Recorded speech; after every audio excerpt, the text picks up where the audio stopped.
A very warm welcome to the guests and everyone present over here. Welcome to the Modern Institute. I would first like to inaugurate the technical session of the first international conference, Sustainable Development Goals, Policy Implementation, Challenges and Opportunities. And I'm pleased to welcome, sir, with due respect to all of you over here. Now I would like to request the chair of the session, Dr. Jitendra Patil, sir, please. Please, sir.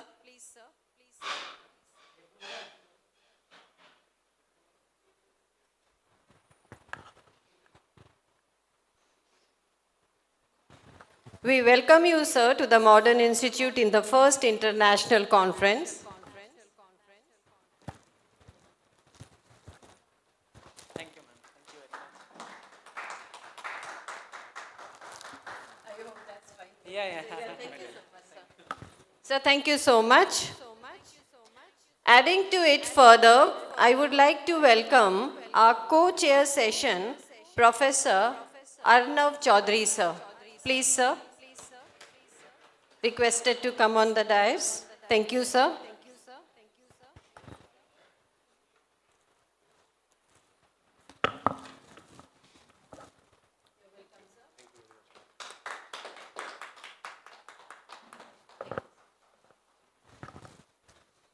Now I would like to welcome the keynote speaker, Dr. Abhishek Pandeyji. You're welcome, sir, please. We request you to come on the dais.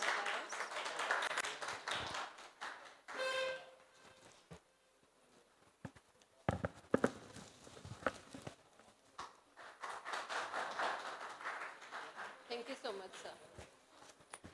Before we proceed further for the technical session, let me give a briefing about our chairpersons and the co-chair. Dr. Jitendra Patil, sir, presently working as an assistant professor, STME in SVKMS, NMIMS, and Indore campus. He is a PhD in e-marketing from Devi Ahilya University, Indore, having 10 years of experience in academics and in academic coordination. We welcome you once again, sir. Now the co-chair, sir, Professor Arnav Chaudhary ji. Sir is an assistant professor at Acropolis and Faculty of Management and Research, Indore. He is a management graduate with master's degree in system IT and marketing. He has qualified the UGC NET eligibility, that is the NET, in management stream. He has graduated in computer applications from Makhanlal Chaturvedi National University, Bhopal. We welcome you once again, sir. I would like to give a brief introduction about our keynote speaker, Dr. Abhishek Pandeyji. Dr. Abhishek Pandeyji, Director of Charles Walters Council for Innovation and Research. He is an academic head of Central Public Academy, group of school, and he is a resource person of CBSE, Ministry of Education. We are really honored to have some dignified chairpersons and the guests in the today's session. And once again, we welcome, please give a round of applause. And now we would be proceeding with the technical sessions. And with your due permission, Coordinator Rohit ji, so shall I proceed further? Yeah. Now the technical session would be beginning, and few of the sessions would be offline and few of the sessions would be online. And the first of the technical session would be presented by Ms. Prabha Tiwari. It's me only. Thank you, sir. Thank you.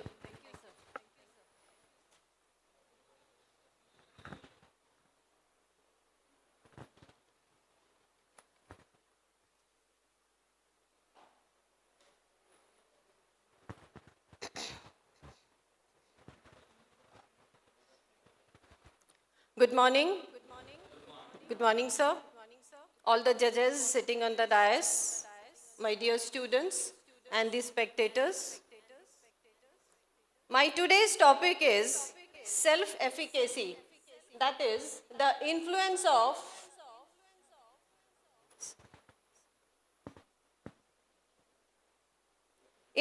of self-efficacy on work performance.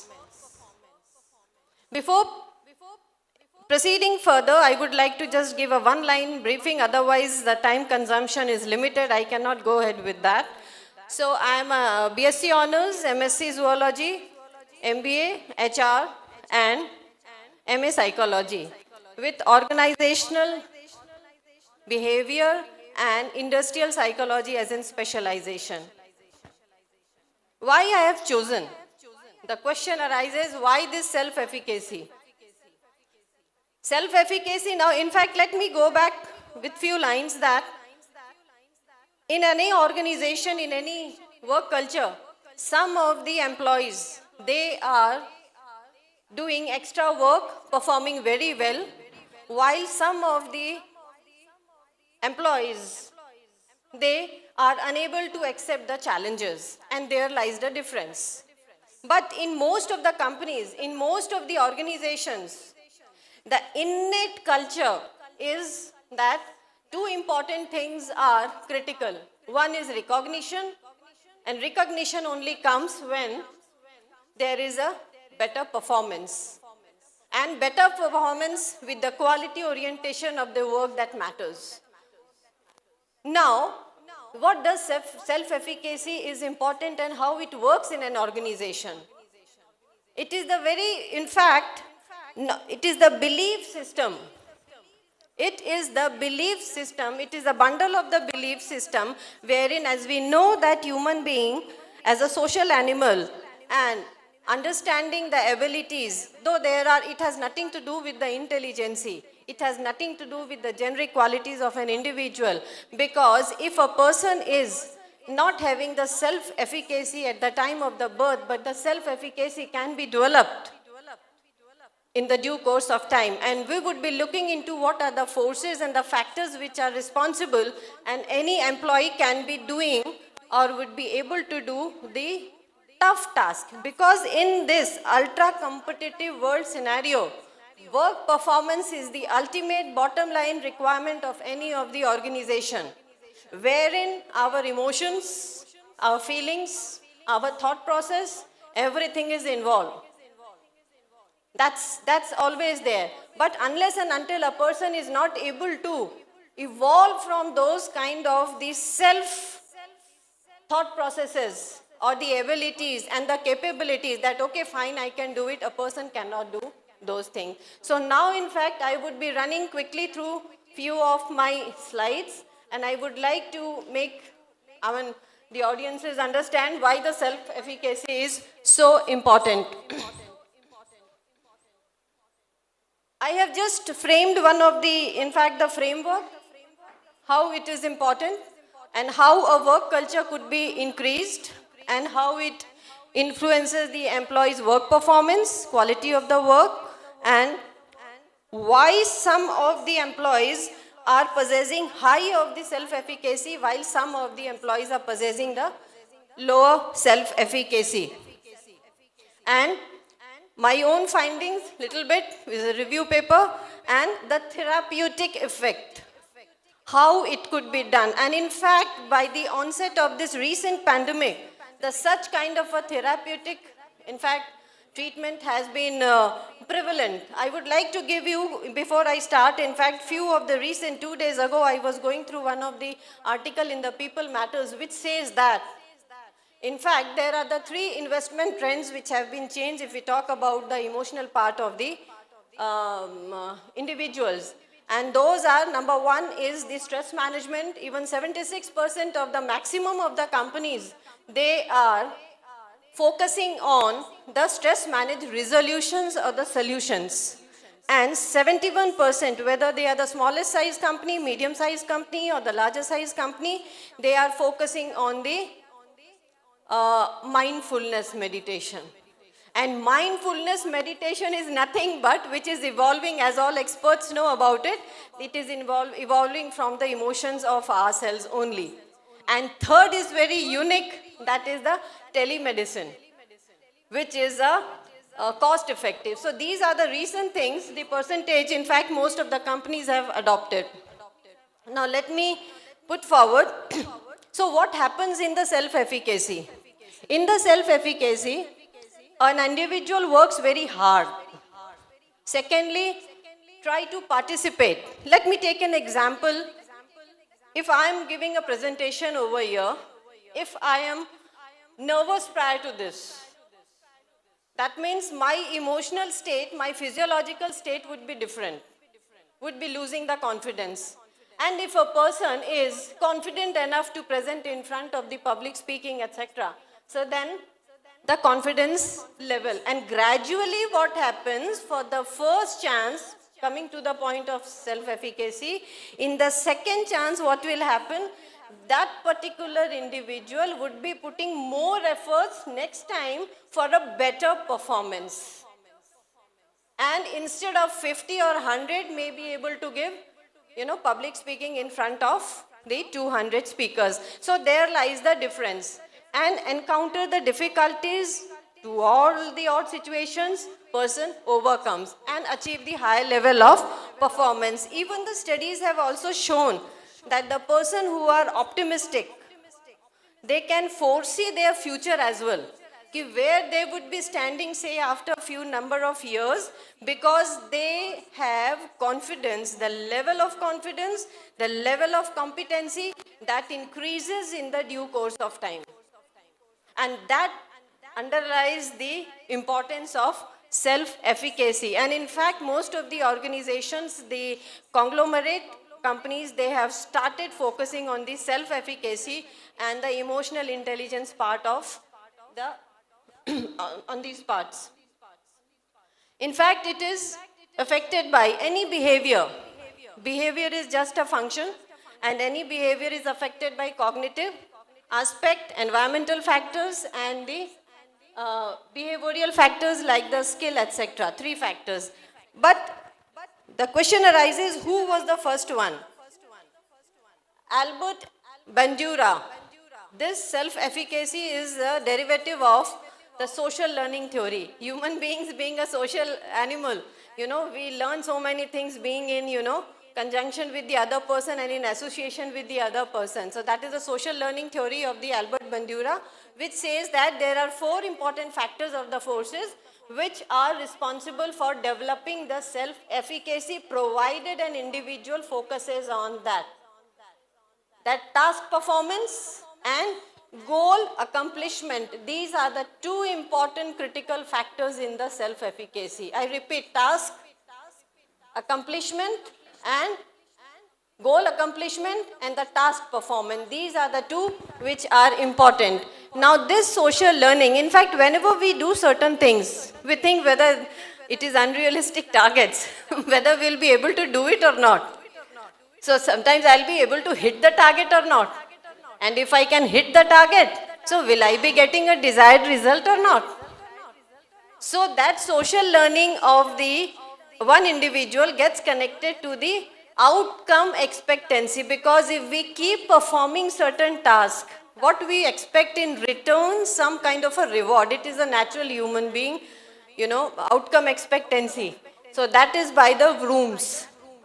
It is related with the room, that is the outcome expectancy is important in that everybody is looking forward, and whenever we are accomplishing our task, the daunting task, the toughest task, so what happens, our thoughts, our emotions, our actions, all are involved in it.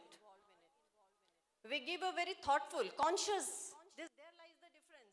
And that's why it is related to the mindfulness meditation, because it is connected with the conscious effort an individual is putting in performing a daunting task. And there lies the, again, importance of self-efficacy. Person. So this is the social sciences perspective involved in it. Of course, self-efficacy is the part of entire psychological part only. And now, since my topic is influence on the work performance, so if we talk about specifically what are the performance areas which, because if we define the self-efficacy, it is the bundle of beliefs, believing in self, that in our own ability, belief in the self-ability for doing a certain task. And this is the definition which was coined by Albert Bandura. And Albert Bandura, in fact, says how it is formed, because it is nothing, something which could become magically from outside. It comes from a human being within, and believing own ability, having, full confidence on the capabilities. Here the locus of control also works it, and sustain. We keep on doing those jobs for a longer period. That is the persistence. That quality also comes in picture. Persisting to a particular task, so that instead of avoiding certain things, we get engagement. There again lies the difference. Engagement rather than avoidance. And ability to perceive own mastery. That means a person becomes a master person while doing again and again the same kind of a task. And these are the factors which are involved in it. Coming to the ultimate crux point of the self-efficacy, 4 important forces by which it plays a critical role. Number 1, let me make understand. Number 1 is, we might be having some kind of a past experiences. And that past experiences, we learn from that. And we try to correct them in our coming up experiences and the task. Secondly, that is called as the performance outcome. Depending on the past experiences, that means what happens? We accomplish certain work. Second is vicarious learning. Vicarious learning is like, vicarious is the observational learning. We take up a model and we start copying. If in lay language, if I say, in fact, that is the copying. We choose any model and we start doing all the things as per the model. That is a vicarious observation. So we choose a model. So we can do, and motivation also can be set in. Third comes up, verbal persuasion. In fact, what happens when the tough task is being accomplished by anybody, some people would be motivating, but there would be many who would be in normal language, people say they are pulling my leg. So in fact, they would be discouraging rather, I would say, but some would be encouraging. So that verbal persuasion also becomes an important factor.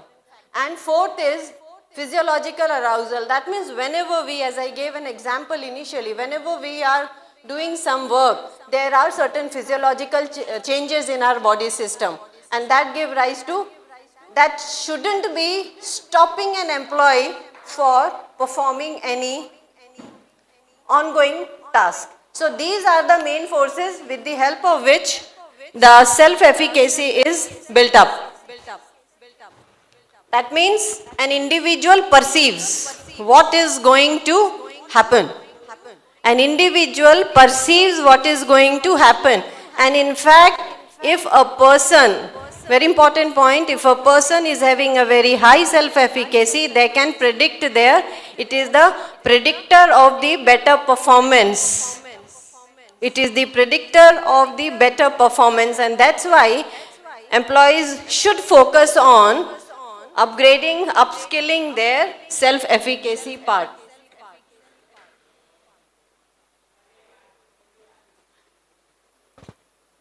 High self-efficacious people would be doing good, and the lower would be suffering from psychophysiological disorders, depressions and anxieties, and other.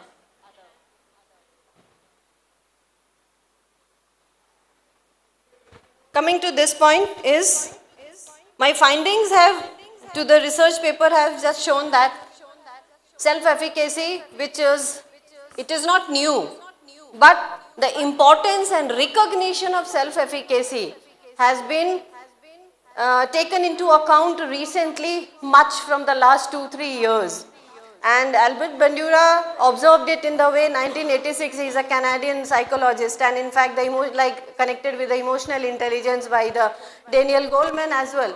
But since these, whenever there are certain, upheaval or certain kind of an uncertainties in the scenario, then only certain things come up, and then the importance of the self-efficacy and things have arisen. So how it is in the therapeutic use, how it could be done, these were the, after reviewing the paper, in fact, this was the, I tried to conclude it, that treating phobias. Let's take an example. There are two persons, one person is having snake in his hand, right? And he is able to, because it was not easy for him as well, but by increasing own, ability, okay, I can do it. Hold the snake and then do the task while the other person, runs away from the snake. So there lies the difference between the two. So therapeutic use, that means in that case, such kind of, and gradually what will happen, the second person who is not touching the snake, he may put an effort, first step, second step, third step. So gradually some kind of an efforts would be there to do that particular task. So it may be. Second, academic, of course, it works so well in the academic achievement because the students and we all set goals for the academic performance. We would be crossing this, we would be doing by the end of the year. So such kind of an academic achievement, of course, is that way. And a person who smokes or who is addicted, so that's why psychological, physiological treatment is given. When we say in general language, you need to be determined that you really need to quit the smoking or you really need to quit the alcohol intake. So in such kind of a therapeutic uses also, it could be advantageous, and so forth. Advantage, of course, that enhances the one's feeling good factor. Of course, yes, because when we accomplish certain things, that happy hormone gets generated and we feel like doing the next task in a much better way and helps remain calm, more challenges, more daunting task, better performance. And what is the bottom line of the company, which is an innate culture of any of the company, that a person should be more of, good performance, a quality oriented work should be given. So that is achieved. And that's why I have chosen this self-efficacy, my favorite topic, to have a paper. And thank you so much. Thank you.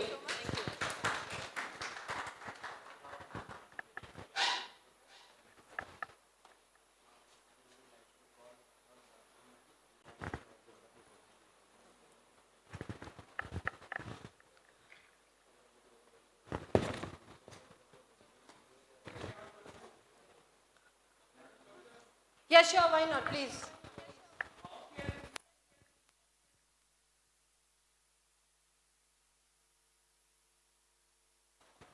Sir, non-efficacious person will not become overnight because it's not a medical kind of a thing, number one. Number two, because we are talking about the gradual progression. Gradual progression. That means we are putting efforts.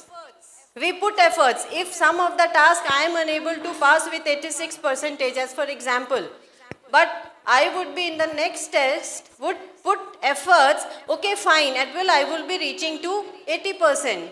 And in the next time again I would be trying, putting more work, more efforts, extra efforts to reach to that third level. So ultimate point is, sir, putting extra efforts and believing.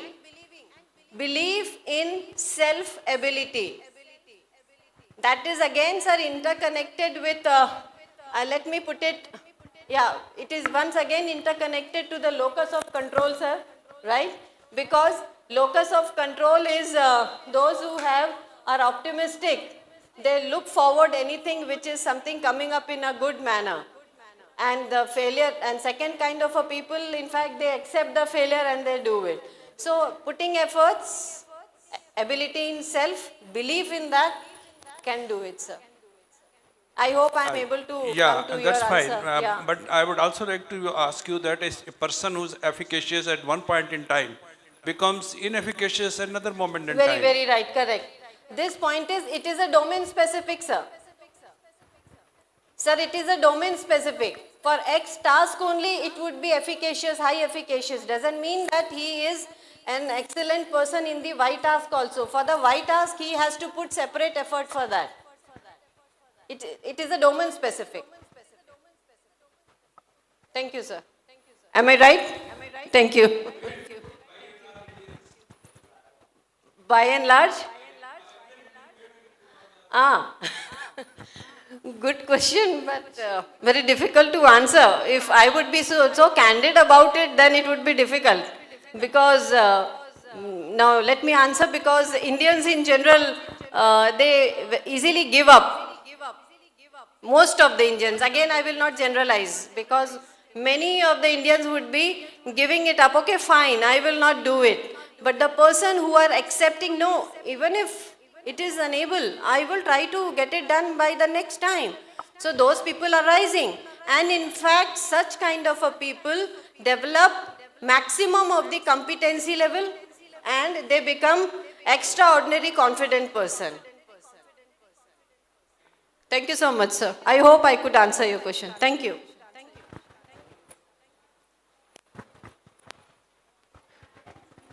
What's the name of the madam? Barkha ma'am, Gujarati professional. Ma'am, Prabha ma'am. Yeah. Good Question? afternoon. Question, sir? No question, no. There are two suggestions actually. First of all, your presentation was very fine, ma'am. Okay. Since it is a review paper, so you need to cite some of the author. This is one way of writing Okay, a review okay. paper. So this is needed to be taken care of. Second, you have identify some of the factors. So in the next time, you can go for an empirical research on this. So Surely, these are the two surely. suggestions which I have given. Name of the authors I have mentioned in my detailed paper. Yeah. Yeah, I have not mentioned in the PowerPoint presentation because it was a very short presentation to be given. So detailed things I have just cut out and I thought let me have an explanation only for that. And those factors which you have identified, you can go for an empirical research. Surely, sir. Thank you. Thanks for your advice, sir. Thank you. From college? Gujarati. Yeah. Now we have the second speaker in the technical session. May please have Madam Barkha from Gujarati College. Please, ma'am.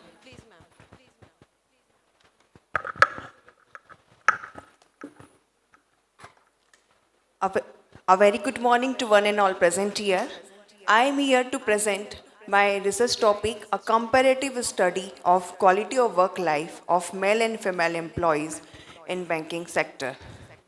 Myself, Dr. Barkha Gupta, and my co-author is Dr. Anukul Haidt. I have taken this topic because the theme of today's conference is sustainable goals. And according to UN sustainable goals, the fifth goal is gender equality. So that's why I have taken this topic. Very first, I have done my study in banking sector, and in banking sector, we can see that it is the witness of changing, which are both exciting and challenging. The productivity of banking industry is associated with the efficiency of their employees. And if a high quality of work life will be provided, then definitely they will continue to retain and attract the talented employees. Now, what is quality of work life? Quality of work life is the level of happiness or dissatisfaction with one's career.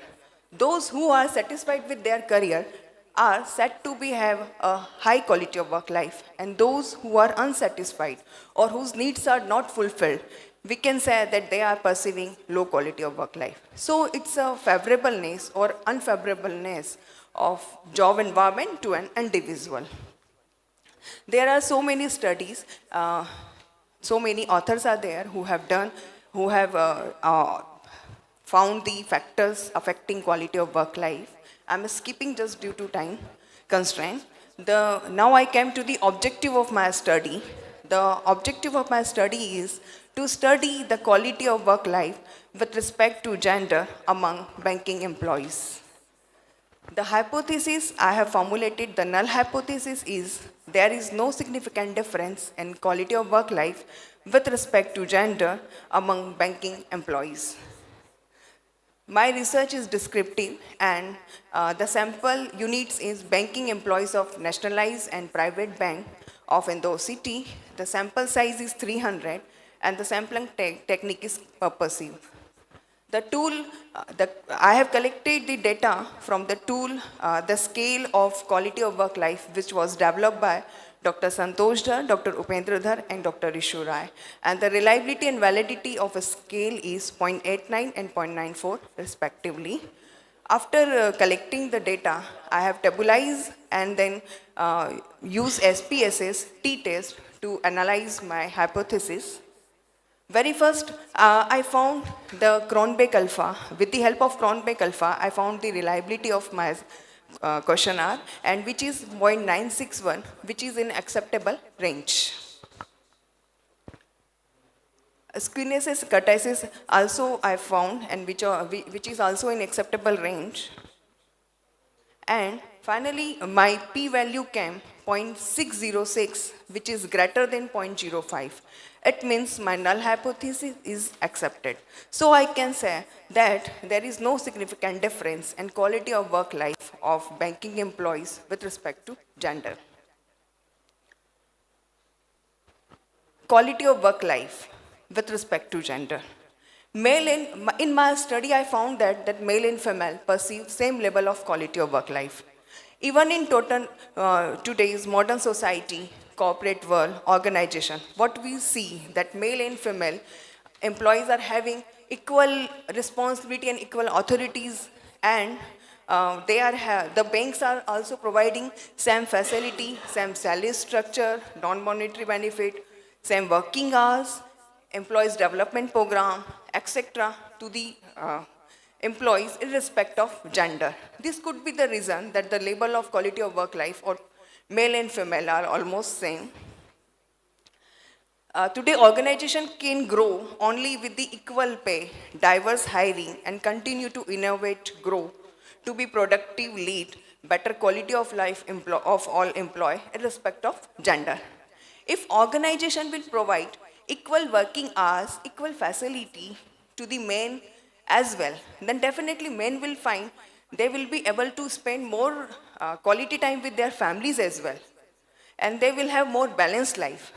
Meanwhile, women are also finding their contribution are prized, more fulfilled with their working life. So if they provide the same quality of work life to male and female both, then definitely both will get benefited from this. There are so many other authors who have also supported my study. They have done a study in various areas I have mentioned here. So conclusively, I can say that the success of any organization is depend on well-being of its employees. The objective of an organization is not only just profit maximization, but it should be need to be a fast, flexible, dynamic, enthusiastic, motivated, creative employees as well to grow. In today's scenario, employee satisfaction through quality of work life is an essential factor. The employee-centered organization will maintain better quality of work life. It's not just a concept of work environment, it's a concept of your life as well. Definitely, if you are comfortable at your organization, then definitely you will have a work-life balance at your home as well. So there are some suggestions and implications of my study, like higher authority should encourage to employees and participation management, grievance handling process, quality circles, job restructure, job redesign to improve their quality of work life of their employees. And the research can be further evaluate the facilities provided by the management towards the employees, and employing perceiving low quality of work life should be identified, and they should involve in organization development program, problem solving, so that they can also feel a better quality of work life. There are certain limitations of my study, like in terms of time and resources, like I have taken only 300 respondents, and the study is conducted in Indore city only, and the finding of the studies depend on the information supplied by the respondents, which may have their own limitation. Thank you, sir.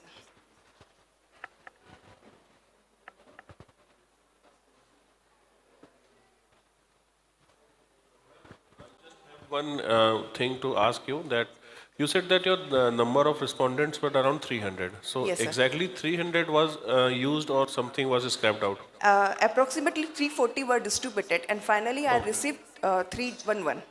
But finally 300 was responded, give full filled questionnaire. Okay, okay. That's Thank you. why. Okay, ma'am. It was a very nicely presented paper with all the empirical evidences and all other things. I have just one more suggestion. There are some other factors also which can affect the work-life balance. Yes, sir, definitely. But due to the theme of the conference, I have taken only this factor. So in the next, when you further proceed with this paper, you can extend this to other Yes, factors. sir. That is Definitely, the I only have suggestion. thought that I will see the impact of factors on gender. Thank you, sir. Any other question? It was delivered nicely. Once again, I mark the same thing what Jitendra Patel ji was telling to you. Actually, I was just going through your paper that you have just presented a time ago, and I just wanted to check your mindset. Why have you chosen this fifth SDGs considering banking employees only, emphasizing on a particular segment? Actually, I have chosen this topic only because what we see in COVID scenario, everyone was working from home. Only the banking employees were there who are working from office. So if I work from home, then definitely my perception will change. But for banking employees, they are going to office daily. So I have collected data from they people So only. haven't you So tried ever, to collect the data for hospital employees or other segments also were there to, they were attending the office? So to- definitely, yeah. in future, definitely I will collect data from. I just wanted to check your mindset. Why this banking sector only? Because there was no impact of COVID on these people. Na? That's why I have taken like, that's why. Thank you. You are Dr. Barkha from Gujarati College. I am Dr. Barkha Gupta from Gujarati Professional Institute, and the present paper is from Dr. Anukul Haidt as well. He is my research guide. Thank you.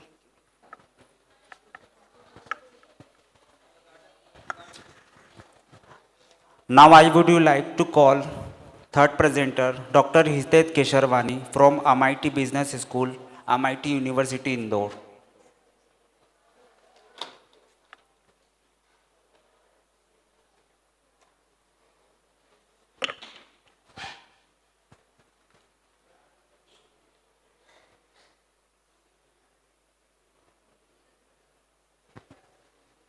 I hope I am audible. Yes, sir. I wanted to share my screen, but who's disabled the participant for sharing their screen? Please enable that so I can share my screen.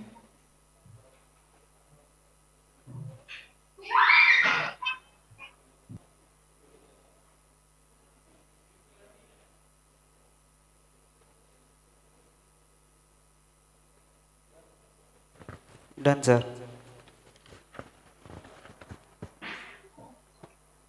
Okay, it's enabled now. Thank you. I'm quickly sharing my screen now. Is my screen is visible? Ji, sir. Okay, thank you very much. So good morning, everyone.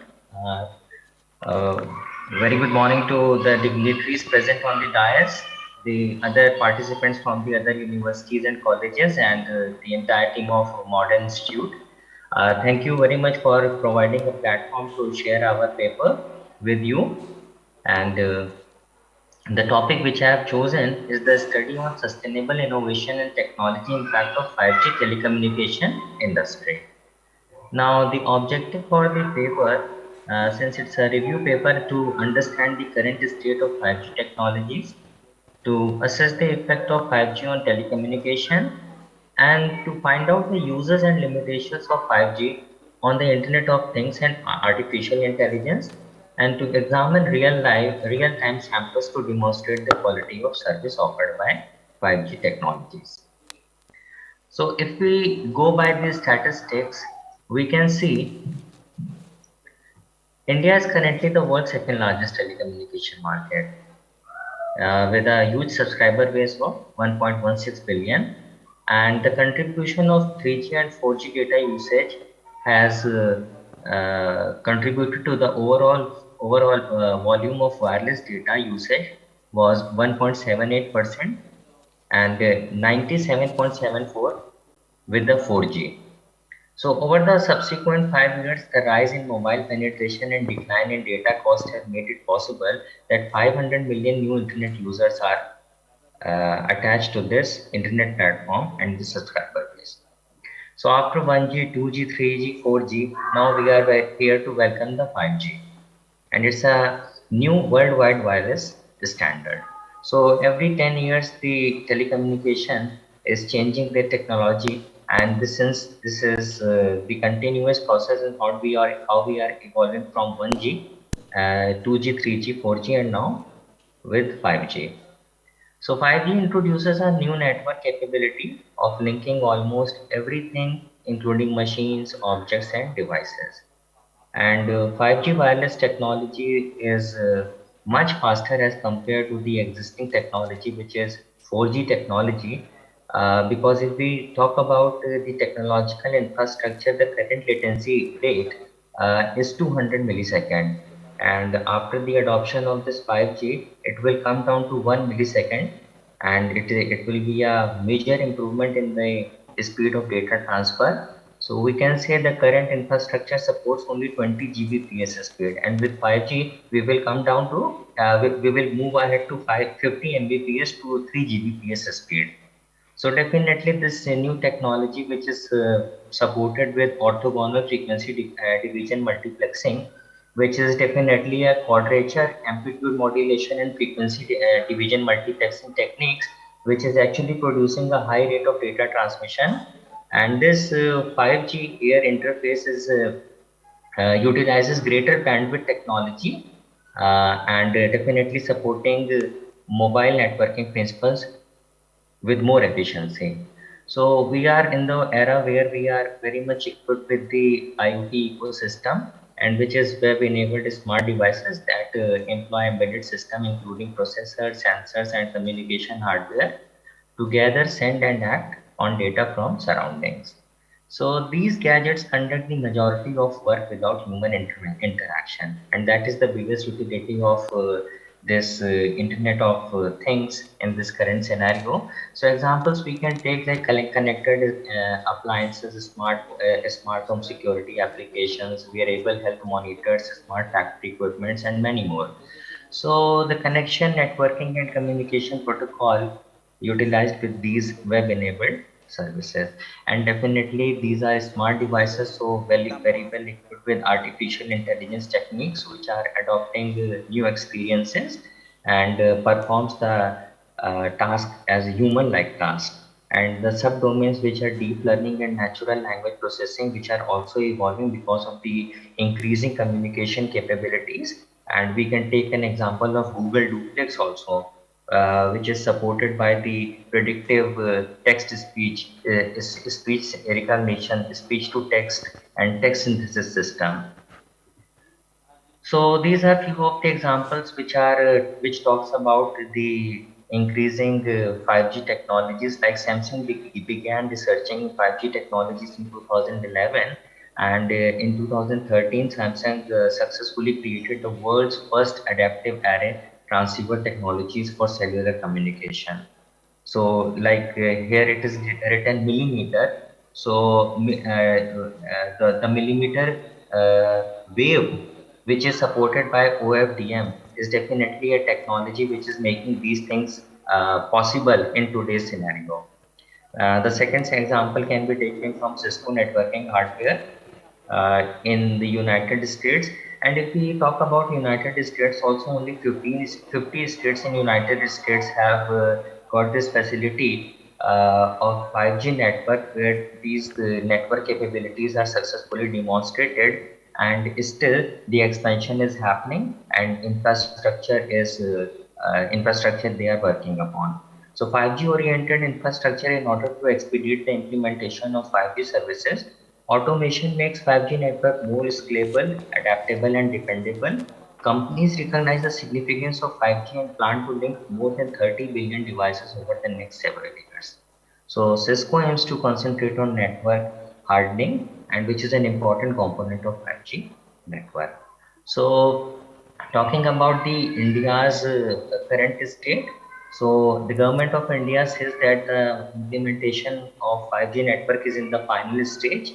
And if we talk about the highlights, so the country is also participating in the development of 6G standard, and the rollout of 5G is expected to place by the end of this year, which is 2022. So some major Indian cities are expected to get 5G network by the end of 2022, and these include Delhi, Mumbai, Kolkata, Chennai, Gurugram, Chandigarh, Bangalore, Ahmedabad, Jamnagar, Hyderabad, Pune, Lucknow, and Gandhinagar. So since the 5G trials were initially conducted in these places, so people are based in these places are about to get these services probably by the end of this year. So my conclusion is the new coming 5G technology is available in the market at inexpensive rates and high peak expectations and much reliability than the 4G technologies. And 5G network technologies will realize a novel age in telecommunication industry. So 5G mobile phones will be tablet PC, and many mobile embedded technologies will develop in this regard. And 5G communication will bring new improvements over the existing systems also. And 5G will bring in one of the most significant and technological transformation of our era. So with limitless potential, it will not only change lives, but it will also help save them through improved emergency services and a reduction in automobile sector. So this was a quick review about the implementation of 5G technologies in the communication sector. Talking about the limitations, definitely high-speed mobile network is the limitation of the implementation of these services, and these services will broadly used in entertainment and multimedia, autonomous driving, and talking about limitations. So limited global coverage is there, decreased broadcast distance is the limitation, upload speeds are limitation, and weakened device batteries is a major problem. And with this increasing internet penetration, definitely cyber security is also a concern, as we were using the cyber security, artificial intelligence and IoT devices to monitor the cyber, to take care of the cyber security. But now, hello? When things are becoming more automated, then it is become a necessity of the art to monitor AI movements, how they are threatened by the increasing cyber frauds. Thank you. Okay, Dr. Hitesh, it was a good presented paper with a very relevant topic. There are some suggestions although. Yes, First sir. is in any review paper, you should always begin with some sort of citations and review which is already done in this particular field. Second, Yes, sir. since this is not, this is new to India, but there are different other countries where this has already been implemented. So you Yes, can sir. always come up with that study that how this has been successful there. Yes, sir. And then you can come up with some sort of gap identification that can also be done. So Right, these sir. are some of my suggestions. Otherwise, the paper was good. Thank you very much, sir. Thank you. Hello, sir. Dr. Hitesh Ji. Yes, sir. Hope I'm very much audible to you. Actually, this is one of my Clearly part in audible. Yes. 5G technology. I had done something I'm also into the involvement of my research in this 5G technology. Great. So I just wanted to know the role of ultra low latency in this 5G telecommunication. Can you please explain ULL, ultra Uh, low latency? Sir, basically the latency decides the transmission rate of our data packets from one network to another network. So if we talk about the current infrastructure of 4G technology, it supports 200 millisecond.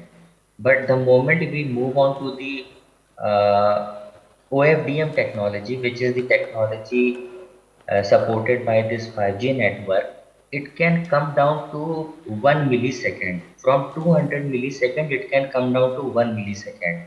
And definitely, sir, when we are talking in terms of networking, multiplexing plays Please a. conclude this explanation while explaining the advantages and disadvantages of ULL. So the major advantage is definitely the speed will boost up with this 5G technology, and the limitations I talked about, since the network infrastructure is not ready, so definitely it will take a lot of time to implement it successfully. And yes, when we are talking in terms of this high end network, there is a lack of encryption also in the All right. connection process. Thank you very much. Thank you, sir. Thank you, sir, for giving your valuable insight on the topic of sustainable development. Now, I would like to call our next presentation, Dr. Mahesh Kumar Shankar from Kedar Singhal College of Science, Ahmedabad, Pune, online. Good morning. Good morning. Good morning, sir. Am I audible? Yes, sir. Okay. Okay.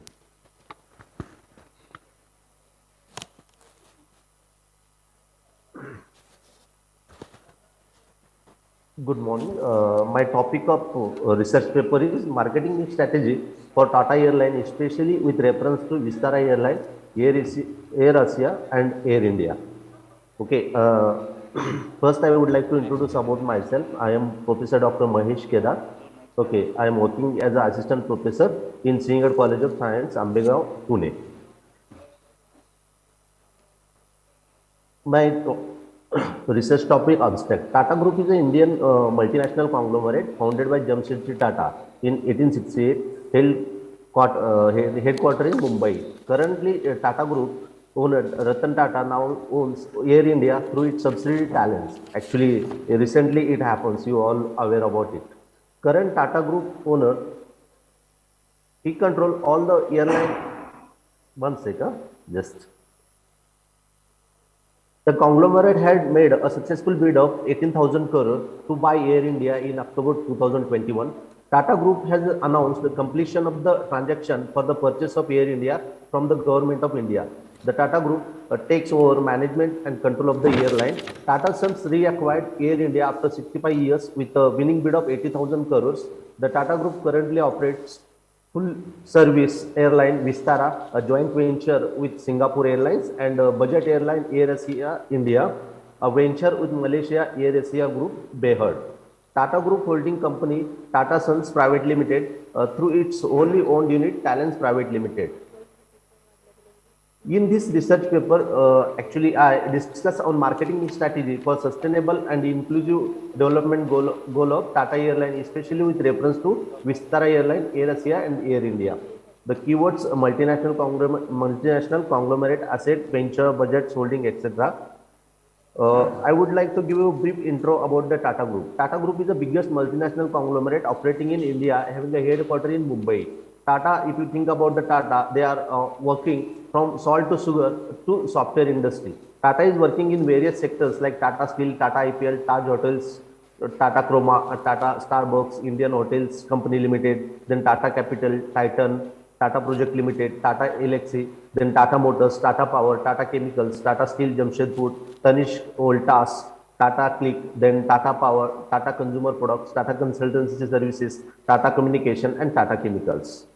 The Indian industrials and philanthropist Ratan Tata, the owner, he was a former chairman of Tata Sons, received up two of the highest civilian award of India, the Padma Bhushan and Padma Vibhushan. Now Tata Group is working under the guidance of Ratan Tata, reaching the highest echelons of the business and making daily new marks.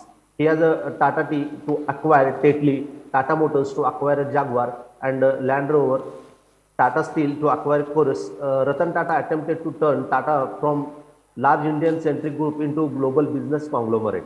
Tata Group Chairman J.R.D. Tata, only industrial to have India's highest civilian owner, Bharat Ratna, business tycoon in his award receiving speech 1992, he has said that I don't want India to be an economic superpower. I want India to be a happy country. Okay, coming to my points. Okay, this is the chart where Tata are operating in various business sectors. Tata Sons Hindalco structure. Then this is about the Tata family trees, means who has started. That is the starting actually. It's not visible. Sorry. The chart which you are showing is not visible to us. Now, sir? No, no. You need to reshare this so that it can go up and down. This is a Word file, no? Okay, one second. Ah, yes, right.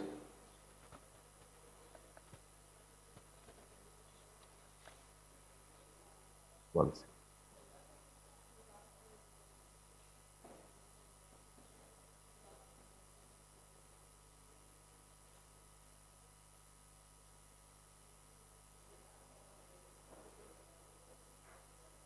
Is this now? Yes. Okay, this is a Tatan's holding structure actually. So Titan, it is from Tata Sons to Tata Power, then Titan, Train, Tata Sky, Tata Realty. So this is group structure, means where they are operating, like Tata Global Beverages, Tetley, Tata Coffee, then TCS, CMC, Tata Tele, then telecommunication, Tata Elxsi, Tata Chemicals, then Rallies, then Tata Motors. Under that, Tata Motors, Jaguar, Land Rover, then even they having electric company, that is Voltas. Then in steel, they are into the Tata Steel, Chorus, Nat Steel Asia, Tata Sponge Oil, then Tata Metallinks. Then Indian, they are having a large group of hotels. That is one of the big, one of the first and biggest hotel in India. That is the Tata Taj. Okay. Then Tata AIG, they are into the insurance. They are into various service sectors like hotels and insurance. Then Tata Investment, Tata Capital, then Tata SI. Then Tata family tree, actually, this is a family tree. Okay, Jamshedji Tata has started this company. Now it is owned by the Ratan Tata. Then coming to my topic, that is of the marketing mix strategies. In marketing, there are 4 P's of marketing are product, price, place, promotion. Then extended 3R, people, process, and physical evidence. Product is anything offered to customer having a physical existence and by exchange of some price actually. So they are into the product, they are into the service sector. Okay, they are operating in all sector of life. Okay, they, if you think about the example of Tata, they are into from the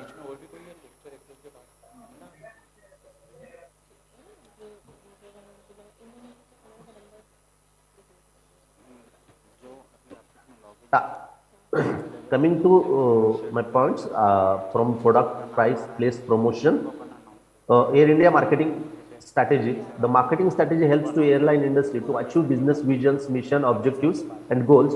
For understanding marketing strategy used by Air India, we will look at their 7 P's of marketing mix models actually.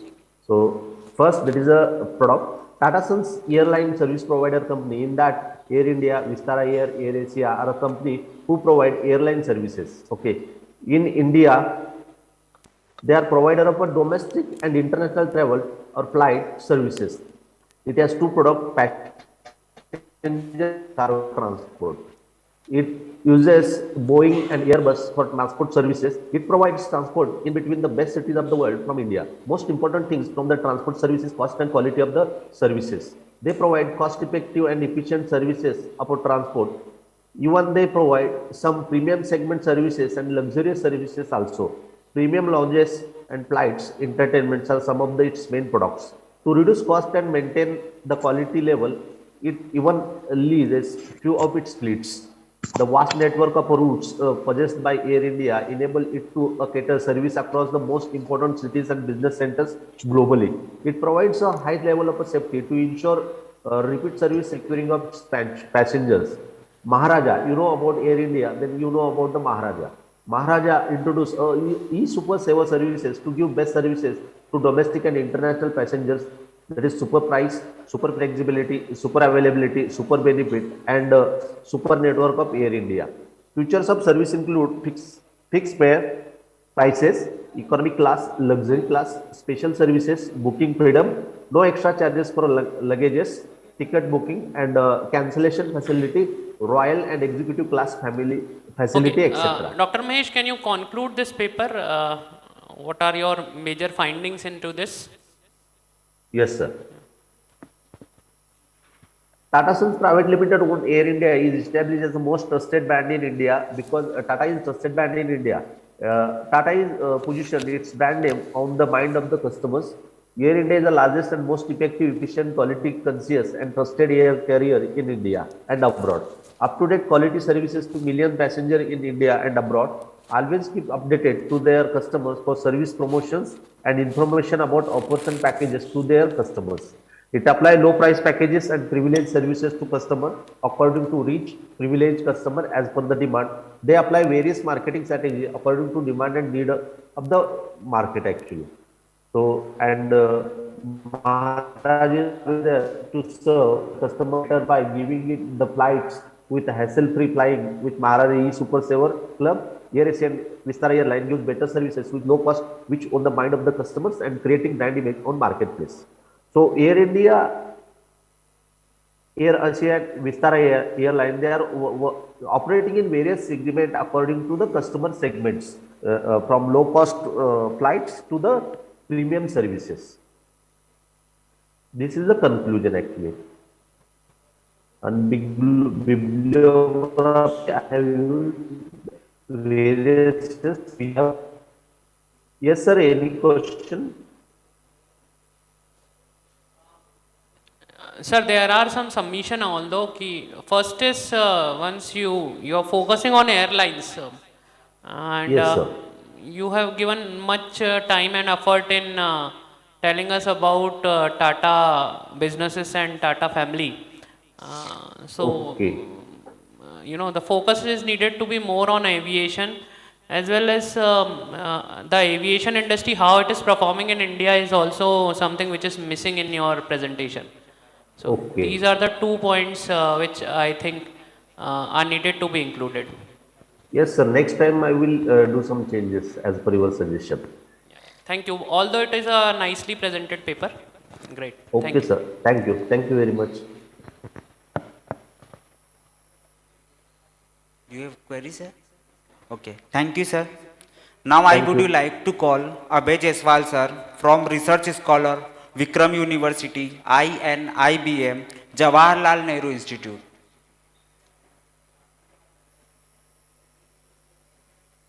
Good morning, all. Am I audible? Yes, sir. Okay. Thank you so much, sir.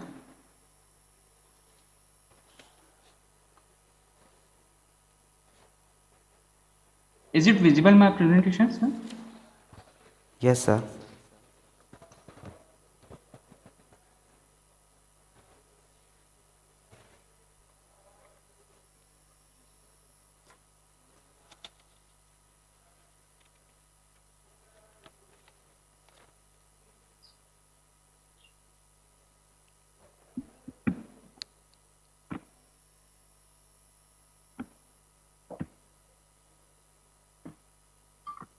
Once again, good morning to all. Thank you so much for giving me opportunity to present my research paper on this platform. Thank you so much, Modern Institute. Thank you so much, jury members. My topic is a review of literature on social media is an effective marketing tool for new startup businesses. Me and my co-author, that is Junaid Nagori, has go with this research paper that is based on review of literature basis. So following are the contents that is included in this presentation, that is first one, introduction, review of literature, research question, objectives of the study, research methodology, data analysis, conclusions, suggestions, limitations, future scope, implications, and then references. So, as my topic, that is social media marketing. So, as we know that the increasing growth of social media is expanding its legs all over the country, almost in all sectors of the economy. Because now at time we are facing the challenges of pandemic.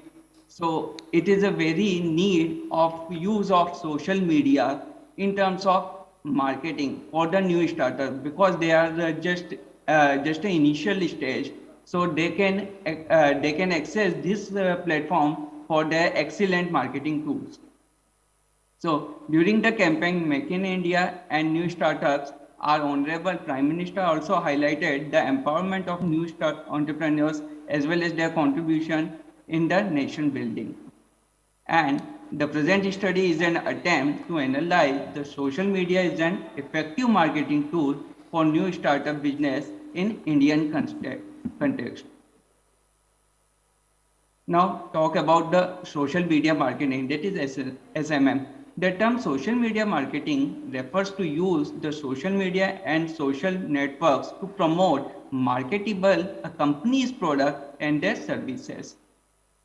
Now, what is the new startup? The term new startup refers to a company in the first stages of its operation or activity.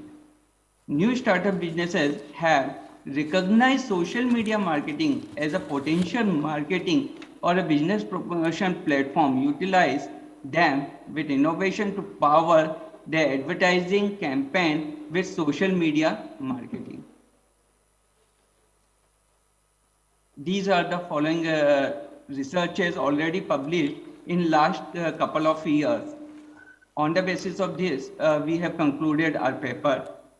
As we go that Andrew and Mason and D.P. Krishna, Holly Packet, Vivek Vajpayee, time to time, these are the many researchers, other researchers, time to time, they have contributed their work in the area of social media is an effective marketing tool. Several researchers have been conducted in the field of social media marketing. However, only few have emphasized on a review of literature perspective, which is the base for the present study.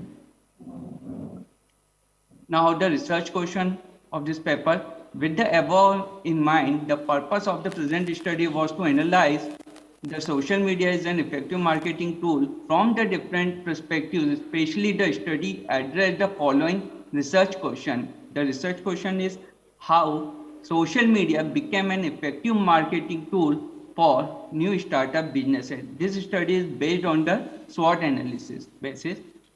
The objectives of the study to get an insight knowledge about social media associated with business with the help of review of literature, to analyze how social media became an effective marketing tool in respect of strength, weakness, opportunity, and threat. These are the parameters on which we have concluded our paper. To provide the suggestions as well as the present a tentative J&N model before the society and stakeholders. These are the following objectives. Now, research methodology. The study is descriptive in nature and use secondary source of data collection. A good number of quality-based earlier published researches has been studied during this work. Now, sample size, that is previously 10 years published research papers have been studied. Sampling technique, that is the convenient random sampling techniques has been applied for arranging the secondary source of data. And the tools we have applied, that is the SWOT analysis for interpretation of a result. Now, this is a SWOT analysis based analysis. There is a strength, direct relationship with the customers means the use of social media by the new entrepreneurs. They can connect direct relationship with the customers, economic cost benefit operation, because at the time of initial stage they have to maintain their financial resources also. So it is a economic cost operation. They can get global access market for the promotion because it's an online platform that is connected with worldwide through internet, so they can get global access market for the promotion of their products and services. They can get online social group of customers, means they can make the groups or a community for their customers on the platform of Facebook, Instagram, and someone else. There are some weakness they have been faced, like losing their personal contact with the customers. They have to face the security challenges or security issues while they are using social media as a marketing tool. They have to depend on a technology only.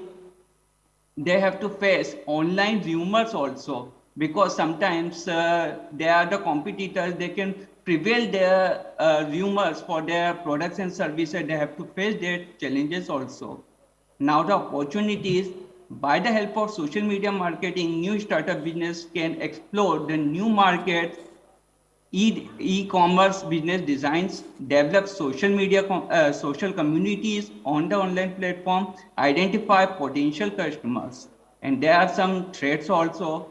In future, they can lose their database information, can be hacked by the use of social media. Duplicacy of social media accounts might be possible. Misleading of promotional strategies can be used by the new startup businesses, and sometimes dissatisfaction of the customers also.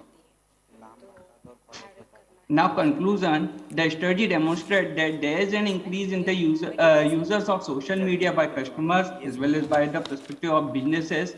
Customers very much concerned about updated product and service are available in the market, and for new startups should be taken care while using social media. Hence, it need of an art that social media marketing is helpful in terms of direct personal contact, economic cost, global access of customers, business promotion using technologies, and online feedback support system. There are some suggestions. Every new startup business should consider the social media as an most effective marketing tool.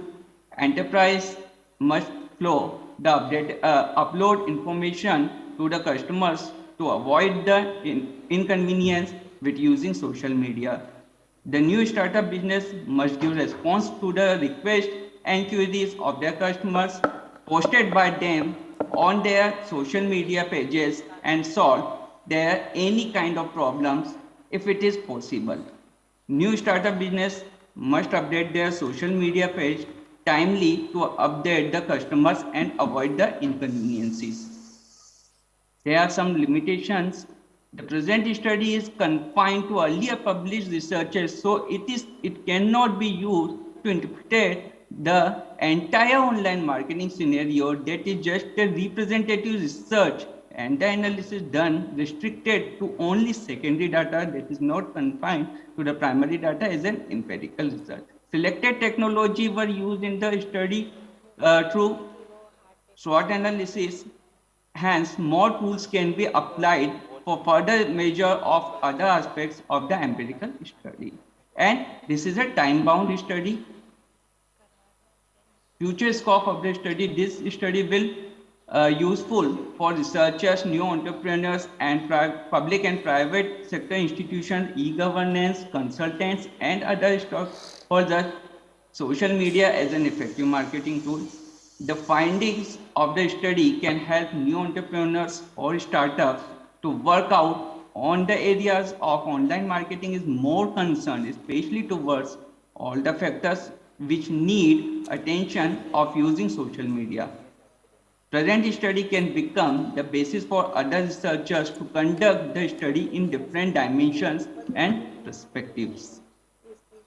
Now, implications of this study, new startups or ICT consultants, that is information communication technology consultants, academicians, may chalk out, formulate business-wise, product-wise strategies which may go a long way in strengthening their marketing strategies with using social media as a effective marketing tool.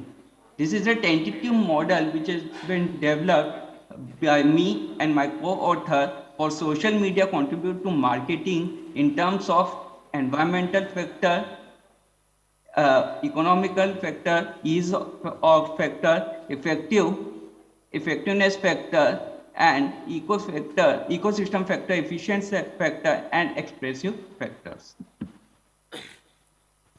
Okay, Abhayji. These are the references. And thank you so much, sir, for providing me this opportunity. And thank you so much, AICT, Modern Institute of Professional Studies, jury members, and of course, all the audience. Thank you so much.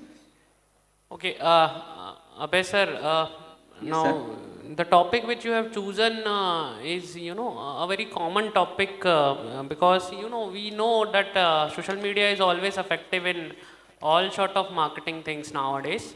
Yes, sir. My only suggestion is that instead of a review research, because already there are different parameters which have already been identified in this, you can Yes, go sir. for a empirical research in this particular area.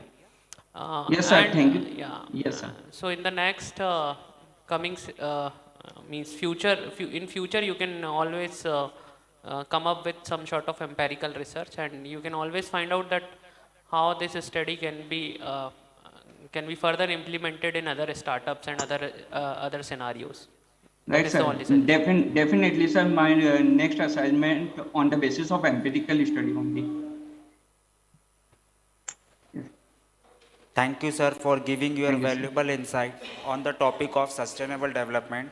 Now, I would you like to call our next presenter, Dr. Dilip Saraf, Chameli Bhai Patel Institute of Management and Research, Ahmedabad, Gujarat.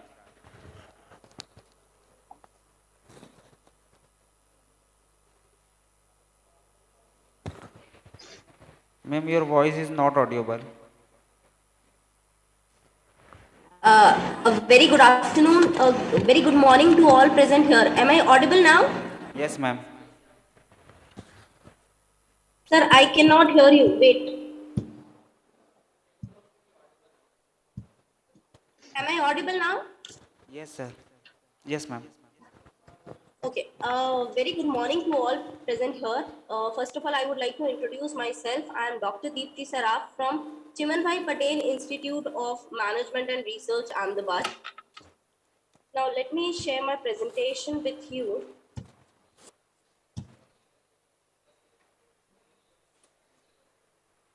Is my screen visible? Yes, ma'am. So today I am going to present demergers in India. Do they add values to the shareholders' wealth or not? Now, why I have selected this topic? Because today we see that the world has big conglomerates. Now, to manage these conglomerates is becoming difficult. From last few decades, it has been observed that managers are moving from mergers towards demergers, mainly to handle this conglomerate. The flow of presentation would be abstract, introduction, research for demerger, literature review, research methodology, and so on. So, as I said, that what is happening is a shifting.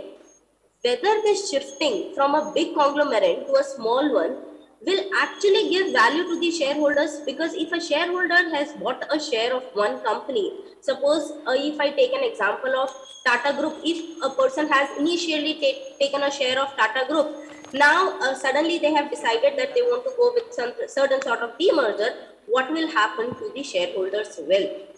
So the objective is very, very clear, that it will try to find out the impact on demergers' wealth. Here I have taken 59 demergers that took place from 2012 to 2014. A daily stock price for all the 59 companies, the parent company as well as their demerged entities, has been taken from 1st April 2009 till 31st March 2019. The data has been taken only till March 19. so that the impact of COVID-19 does not affect the data. As the study is event study methodology, so we are considering only one event, that is the announcement of demerger and the demerger done. For the long run, I have used abnormal, that is buy and hold abnormal method, which is popularly known as BHAR. Moving ahead, the different types of corporate restructuring. We always know that in this era, corporate restructuring is the term which is commonly used. Whenever a company goes with any sort of changes which is not from the organic route, they actually go for the inorganic route. Under corporate restructuring, there are different types such as expansion, contraction, corporate control, and change in ownership. This paper mainly focuses on the contraction, that is demerger. Now, moving ahead, what are the reasons by which or because of which companies go for demerger? In India, there are mainly two reasons. One is family business breakup. We all are aware very well that big conglomerates have separated because of the family business breakup. And today, from last decade, most of the demergers are because of the strategically improvement. In that, it can be industrial focus, it can be information symmetry, it can be tax and cost benefit. There can be n number of reasons by which a companies go for demerger. Literature review done here has been into three parts. One is why corporate restructuring and market cap as a shareholder's wealth, what happens on announcement and what happens in post demerger. Now let's see that there are many research papers or researchers has already proved that if I talk about shareholders' wealth, market capitalization is one of the main ways by which you can say that whether shareholders' wealth has been grown or not, which has been proved by Bauman and Singh, Rappaport and Lemon-Feller and many more. These are the demerger announcement reaction. These are the papers which has been done in different time period, that what happens with on the T1 here represents a day which is exactly after the announcement. T0 is the day of announcement. T-1 is the day before the announcement. So what are the announcement reactions?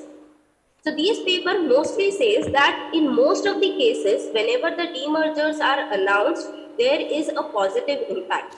But most of these studies has been done only for the US and UK market. We have not seen, or very limited studies has been seen for the Indian market. So this paper mainly focuses on what happens if a demerger is announced in Indian market. These are long-term post research papers which talks about the long-term reaction post demerger. Here, long-term changes from 3 years to 5 years. For this study, we have taken 500 trading days. These are different papers which says that what happened post spin-off, post demerger, and what are the reactions on, especially on the abnormal performances. So what is the scope of this study? As I said, this study is limited only for the listed companies which are announcing demerger. The announcement period is from 2012 to 2014. The daily share prices is collected from 2009 to 2019. For shareholders' wealth, only price appreciation in the share price has been considered. The main objective, the effect on demerger's announcement on shareholders' wealth, and the effect of demerger on the parent company, demerged entity, and pro forma combined entity. Here I would like to take one more minute. Parent company is the company which is announcing the demerger. Demerged entity is the entity which comes after the demerger. Pro forma combined entity is the weighted average share price, because for a shareholder who is holding the share of parent company, now after the demerger, he will be holding both parent company as well as demerged entity shares. So what is beneficial for that shareholder? That's why a pro forma combined entity has been taken. Methodology.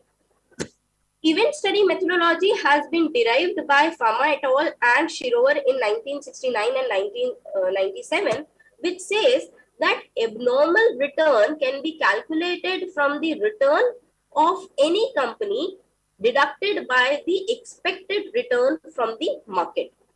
Now here I have used market adjusted return model for calculating my returns. To obtain the daily abnormal return, the performance of the individual stock is compared with the benchmark, and for this study, the benchmark index is Nifty. After evaluating the abnormal return, now the equation becomes AIT is equal to RIT minus RMT for one company on a single day.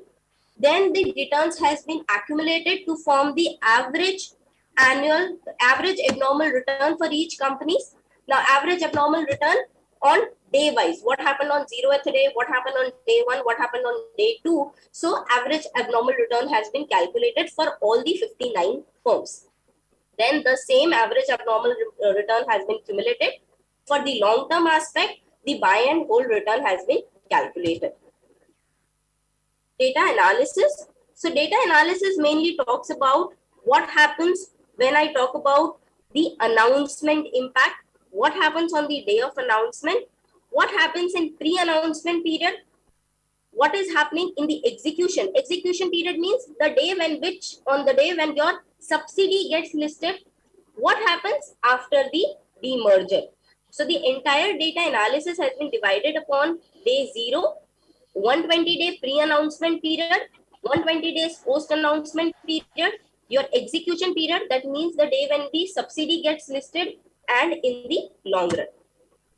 Classification of the sample. As I said, there are 59 companies who has announced demerger during this period, out of which 18 companies are those who have announced a listed demerger. Listed demerger here says that my demerged entity will get listed on the stock market. On the other hand, 41 companies are those, they have said unlisted demergers. That means post demerger, the demerged entity will not be listed on the stock market. So what happens on the day of announcement? Here we can see that when I have taken the average abnormal return on the announcement day, I can get a significant return of 5.60, significant AAR of 2.22% with a significance at 1% significant level. Even the cumulated average abnormal return is high at 2.19%. The return is getting lowered by the day 1, and moving further it gets subside. On the day 4th, I have again got some positive returns, but more or less this is the story for the announcement day and the day 1, where you can get the highest abnormal return.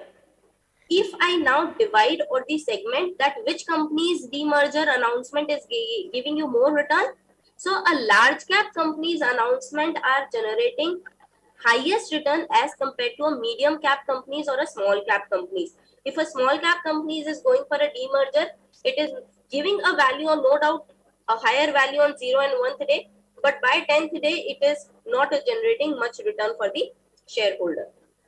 If I again classify this into the type of demerger, listed or unlisted, so it is clearly visible that shareholders are interested much more, or shareholders get benefits much more if the demerged entity will get listed.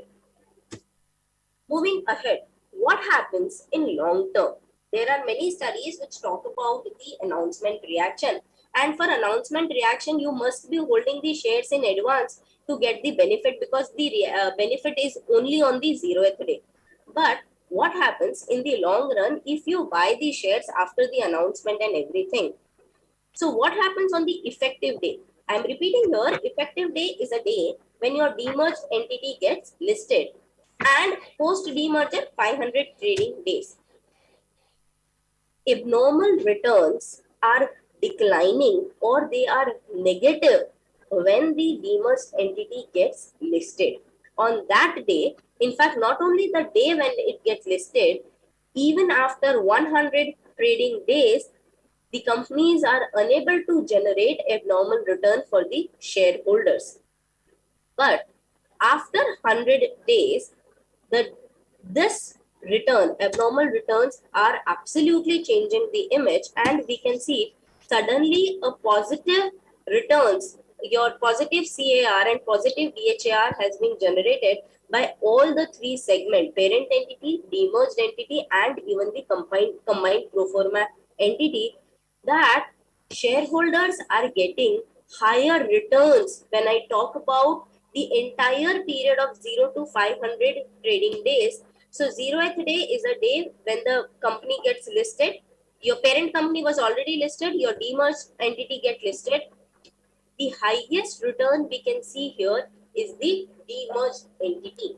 Here I can make one more conclusion, that on the day when your demerged entity gets listed, if a new shareholder will buy a share of that demerged entity at that time, he will be generating the highest return, or his wealth will be get multiplied highest as compared to holding a parent company or holding both the companies. So if I summarize the study, as I said, in this study, 59 samples has been considered. The time period of the announcement is from 1st April 2012 to March 2014. The announcement of the demerger is associated with positive abnormal return, be it be small, mid, or large, or be it be listed or unlisted. But listed demergers announce gives higher return as compared to unlisted, and large cap companies gives higher returns as compared to mid and small. Over the period of 21 days of announcement, CAR is 3.88% with a statistical significance. On the effective day, results are insignificant. Shareholders are not getting any excess return. On the other hand, after 100 trading days, the abnormal returns start getting positive, and cumulative average abnormal return by 500 trading days is highest with demerged entity as compared to the parent entity or the pro forma combined entity. So I can conclude here that demergers announced by large cap companies generate highest return. That is beneficial for the shareholders if the company is a large cap company and announces the demerger. If the type of demerger is a listed demerger, that means the demerged entity again gets listed on the stock market. On effective day, there is no excess return. On the other hand, post demerger, all the section generates wealth by 500 trading days. Managerial implication. From this study, a manager can find out that what is the right time, whether the company has become a large cap company, at that time they should go for demerger rather than being a small company and go for demerger. And managers should know that shareholders are benefited only if the demergers are listed demergers as compared to unlisted entity. Limitation of this study only focuses on one form of corporate restructuring, that is demerger. There are several forms of corporate restructuring, and the impact of each and every form of restructuring is very important on shareholders' wealth. Thank you, sir. Okay, Dr. Deepti, it was a very nicely presented paper, and it is a well-researched paper, and you have taken a good event time of 120 period from the date of announcement to the date of demerger. So this is a good paper, I can say. Yeah. Thank you, sir. Yeah. Yeah. Okay, ma'am. Thank you Any so further much, ma'am. questions? No, ma'am. Yeah. Thank you, sir. Thank you so much, ma'am. Now I would like to call our next presenter, Ms. Prabhati Wari, ma'am, from Modern Group of Institute, Indore.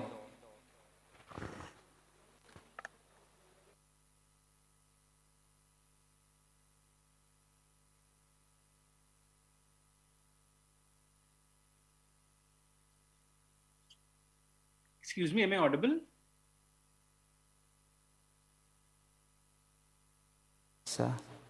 Yeah, I'm sorry to interrupt. This is actually I have received a schedule, and according to that, I have managed my, let's say, lectures or something else. So I think the schedule has not been followed here.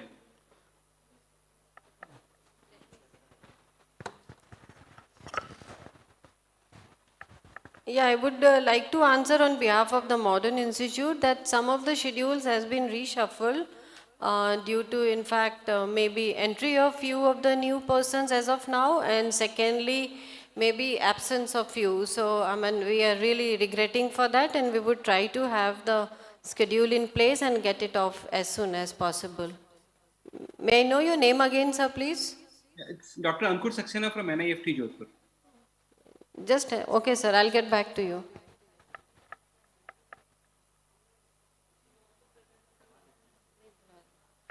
One presenter is already there, so you would be the next one, sir, right? So please excuse us, and for all this reshuffling kind of a thing, we again say sorry to you. No issues. Ankurjit, thank you.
Yeah, once again, sir, Prabha Tiwari here, and giving a second review paper, and that is on the health and well-being, which relates to the SDG goal number 3. And I have just tried to go to the theoretical papers of Link and Falan in the United Nations paper and some of the USA papers. And after going to the literature review, in fact, I have consolidated in my own way and how it could be worked further. In fact, there are certain might be shortcomings and all which would be corrected in the due course of time with your suggestions with due regards, right? Now, the health and well-being when we talk about, and all the individuals in fact live in the society, and if we talk about the definition of the health in the simple terms, it is not only the absence of illness or the absence of any disease, but it is experiencing something beyond disease and illness and experiencing the prosperity and the happiness. And when we talk about the well-being, well-being is an experience which consciously, because I have again taken up the socio-sciences perspective, that it is a conscious effort where we think that we are living in the society wherein we would be getting what are being demanded and what we really look into further. So if any changes, any upheaval in the society, any changes, any drastic changes with reference to the recent pandemic as well, if we take the example, there was a lot of unprecedented events, there were a lot of upheaval, and which has led to the lot of uncertainties in the circumstances, and those uncertain circumstances directly impact the health of an individual, and it's again not only the physical health is diminished, but also the greater impact is on the mental health, because when we talk about the socio-economic framework, which is the topic of my subject, and I had tried to cover it with respect to that, because whenever there are certain kind of which has happened after 100 years or so, that such kind of a changes have brought many changes in the economy, fluctuations, and the graph has gone really on a very devastating side. So when the graph of the economy goes on the lower side, of course it will give rise to the inequalities. Inequalities in the societies, and inequalities, the forces which are important for the inequalities are the money, power, etc. So such kind of a things in fact greatly impact the society, and we really try to, in fact, the social sciences perspective, in fact, there are certain personality traits which may help in certain ways to help an individual to have a little control. I mean, it again depends on an individual whether that kind of a control physiologically would be able to do it or not. So those personality traits are very specific, which is usually done, which I have done certain personality test also. So personality tests like Big Five test, etc. And if a person is possessing the neuroticism and the extroversion characteristic of an individual, so such kind of an extroversion individual would be more, assertive in their behavior. Okay, fine, certain situation they can cope up with. And with their neuroticism, in fact, that is the emotional stage, high kind of a thing, would be having more of the anxiety, depressive state. And so I have just tried to link upon all these kind of a things, that how this money, power, etc. impact us, and we can in fact minimize it. And of course there the many policies have been framed out by the government and things like that, but the root cause which I have studied in that, there are certain factors wherein it is not actually reaching to the various strata of the society where actually it should go, and thus it gives rise to the inequalities. So in fact, coming further to that is, so I would be just sharing what are the determinants, and they are the responsible or the ingredients of the health and well-being are made up of, and how such kind of forces are impacting, and what is SES, socio-economic status, and how it is deteriorating the mental and the physical health, and WOW, that is the wheel of wellness. The wheel of wellness is again an experience raising above the normal kind of a thing. So that is wheel of wellness. And in fact, as per the latest research papers, I have studied that NEF 5 ways of well-being have been taken into account. And I would be just showing what are the 5 ways in which empathy is again one of the major concern, empathizing a person, which has been taken care of. And of course, this is the behavioral aspect of an individual. So there are various dimensions of the life, wherein the various dimensions of the life are social, intellectual, emotional, occupational, spiritual, and physical. And those dimensions of life are badly affected any changes in the socio-economic status of the society. And social, that means the relationship is affected, and intellectual, that means which signifies that we take the physical diet for a physical good health, but what about the intellectual capital? What is the mental capital? Why people are not having the bent towards the constant learning attitude? So that is the intellectual ability. And then third is the emotional, because of the many physiological, biological changes. Many changes keep on happening within the body system, and that gives rise to multiple level of again complications in the body.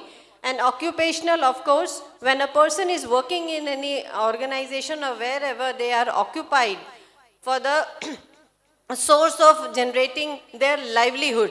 Finances need to be generated, family need to be taken care of. So these things are badly impacted. And if we talk about again the recent pandemic, it has badly affected because of the attrition, because of the downsizing, because of the work from home. Instead of 12 to 16 hours, it has been 24/7. So such kind of a mental, in fact, when we talk about this, such kind of a mental stress has really impacted very badly with all the individuals, which is persisting as of now in the society as well.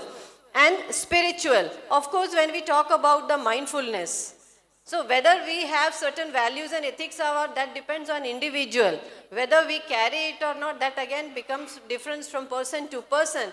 But as a person, suppose if somebody believes in the kind of a source of energy which is a superpower, so that also could be considered. And physically, of course, physical diet, we take nutrition, proper balanced diet. Similarly, the mental diet is equally important. So these 6 dimensions of the life are badly impacted whenever there is any fluctuation in socio-economic structure. So what exactly the universal theme has been taken by the United Nations and the WHO regarding wheel of wellness? That is, there are the 6 forces, there are the 6 themes based upon which the entire wellness is dependent. That is the body, mind, spirit, people, place and planet. So it is a multidimensional and all these factors are critically important. Now what I was talking about, the recent studies have shown that NEF 5 ways, that is from the new economics research. New economics research shows that everybody for their sustaining of the well-being must focus on which are the 5 factors. Connecting, that means having a good relationship with the people around. That is empathizing with the people, because that really gives a lot of mental support. Second is being active, again physical. Third is keep learning, not only the physical but the mental diet. And giving, that means we should take notice what is happening in our surroundings. It is not only that a person should be only self-centered kind of a person. And fifth is the giving, that means love and affection to everybody. So this is the research, the content part taken from the new economic ways of 5 living. That is from there. And if we talk about in general, what is the economics of happiness? So poverty, gender, capability, human rights, social well-being, social capital, vulnerability and substantial livelihood. Substantial livelihood means when all the sustaining, if we talk about the sustainability or the for a sustainability, what are the resources which are required are fulfilling the demand, then only the livelihood could be sustained. And this is in fact again the WHO has taken up how the health equity, social justice and differences in the community strata and the structure affects the various layers in the society, whether they are too wealthy people, whether they are of the middle level people or whether they are poor. Ultimately the UN's main aim is also complete eradication of the poverty. And that is in fact, unless and until it is not only the financial, but proper education also is important if a person really needs to take care of the health and well-being. So somewhere or the other, or altogether, health and well-being, we cannot separate them as such. Both of them are closely interlinked and interdependent on each other factors. And when we talk about the determinants, as we have seen what the WHO also says for the wheel of wellness, the determinant of health, that means if we talk about health, health is made up of what? How a person is called as a fitment, a fit kind of a person with a healthy person.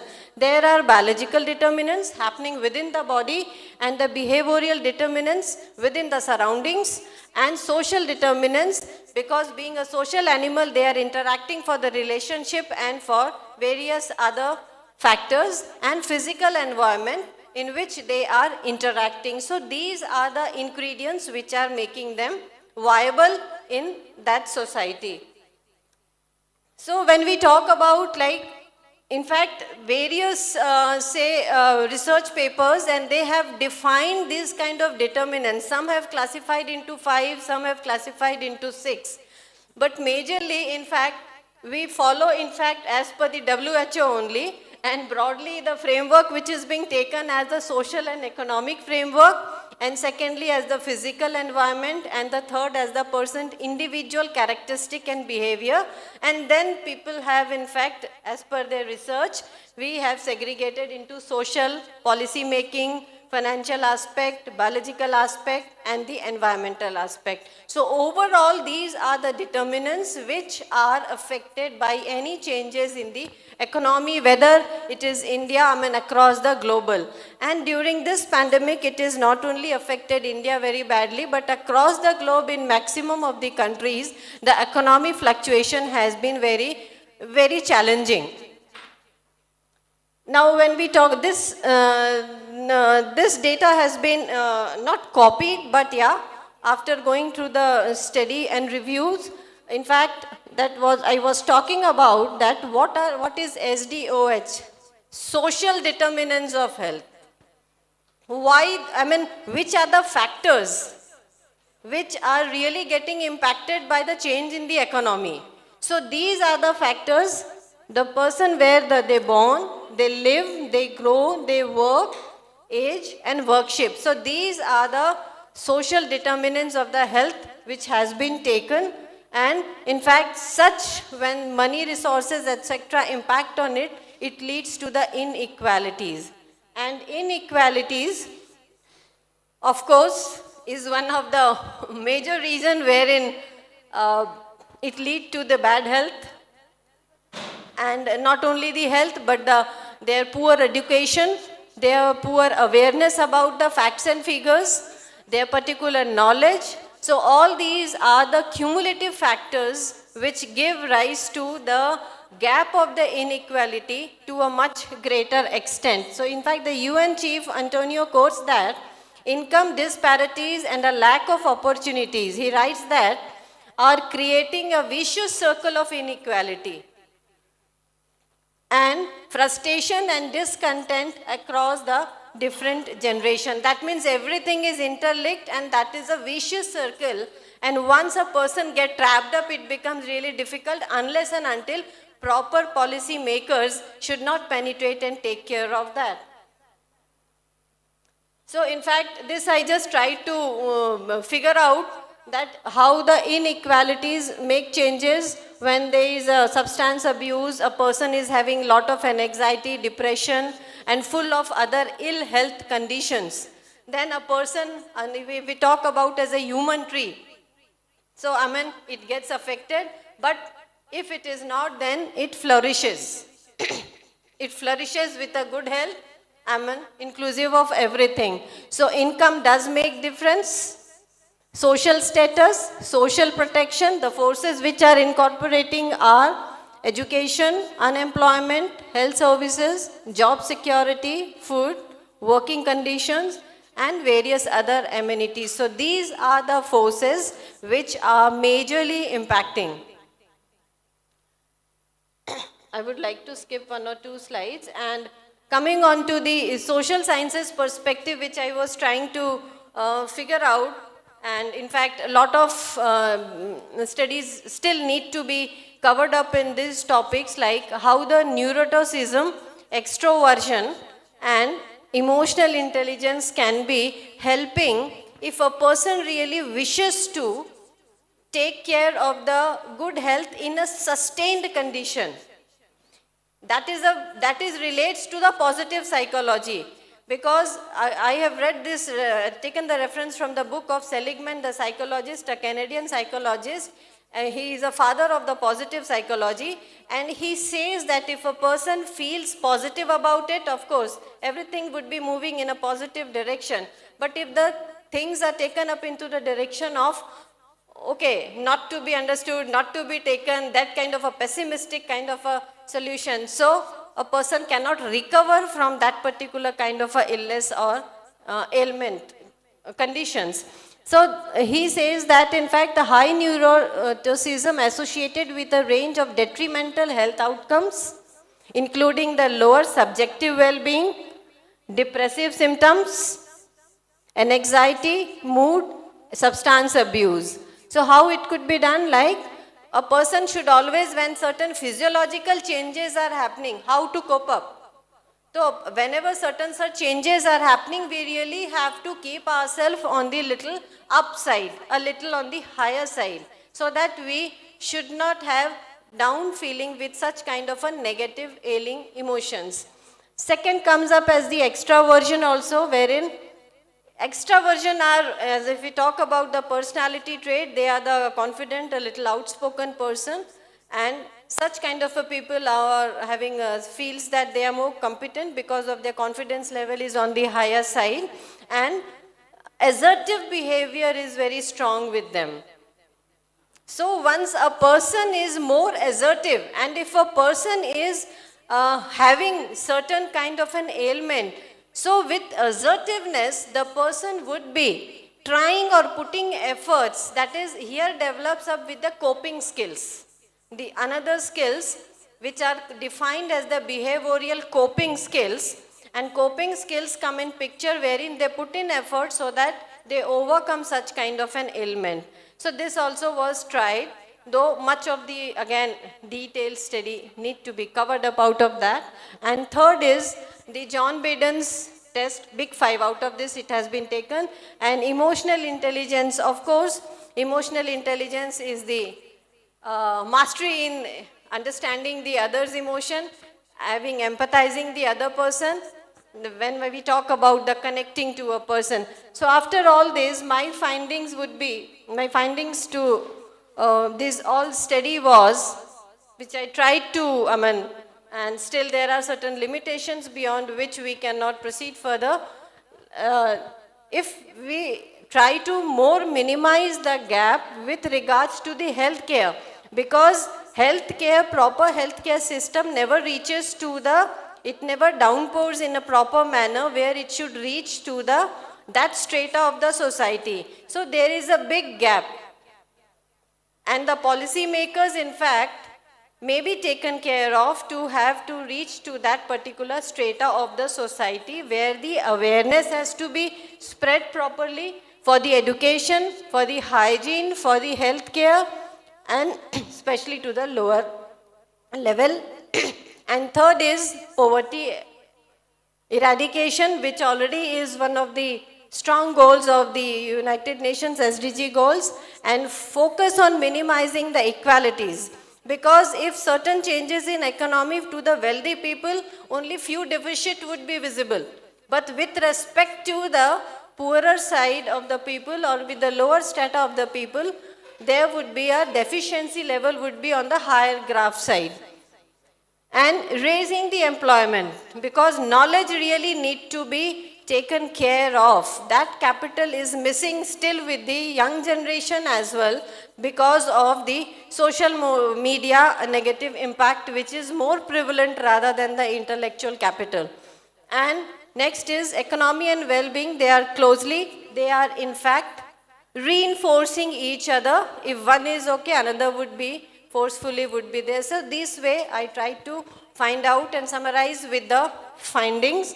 And I have taken up the references from MAN, from the National Center for Health, from the Link and Felon. And the Link and Felon, in fact, for the inequalities, maximum literature has been reviewed. And a few of the articles from the UN's, WHO's, and other. So that was the of my, health and well-being and socio-economic perspective. Thank you so much, sir. Thank you. Thank you so much.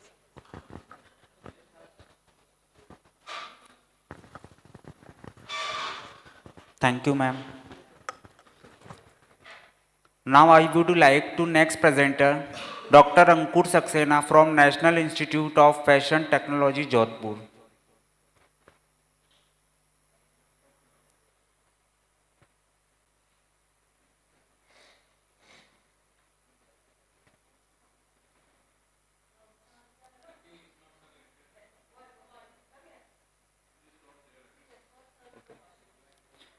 Now I would like to next presenter,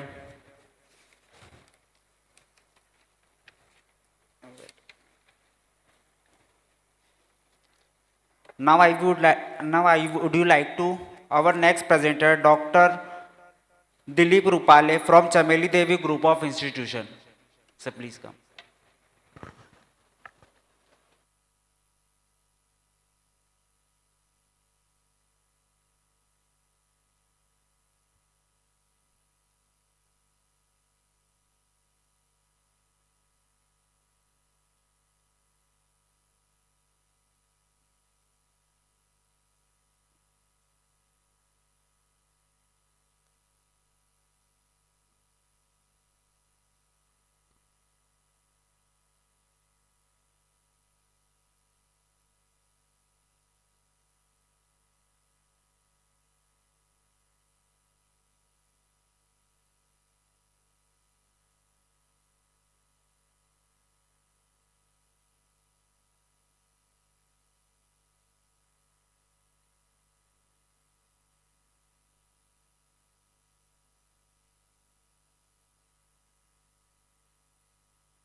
persons and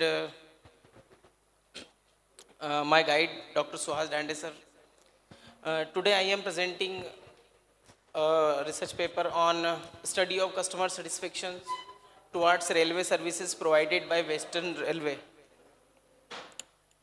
The author is Dr. Suhas Dande, Principal and Professor at Chameli Devi Institute of Professional Studies, and I am the co-author of this paper. I am Dilip Rupale from Chameli Devi Institute of Professional Studies.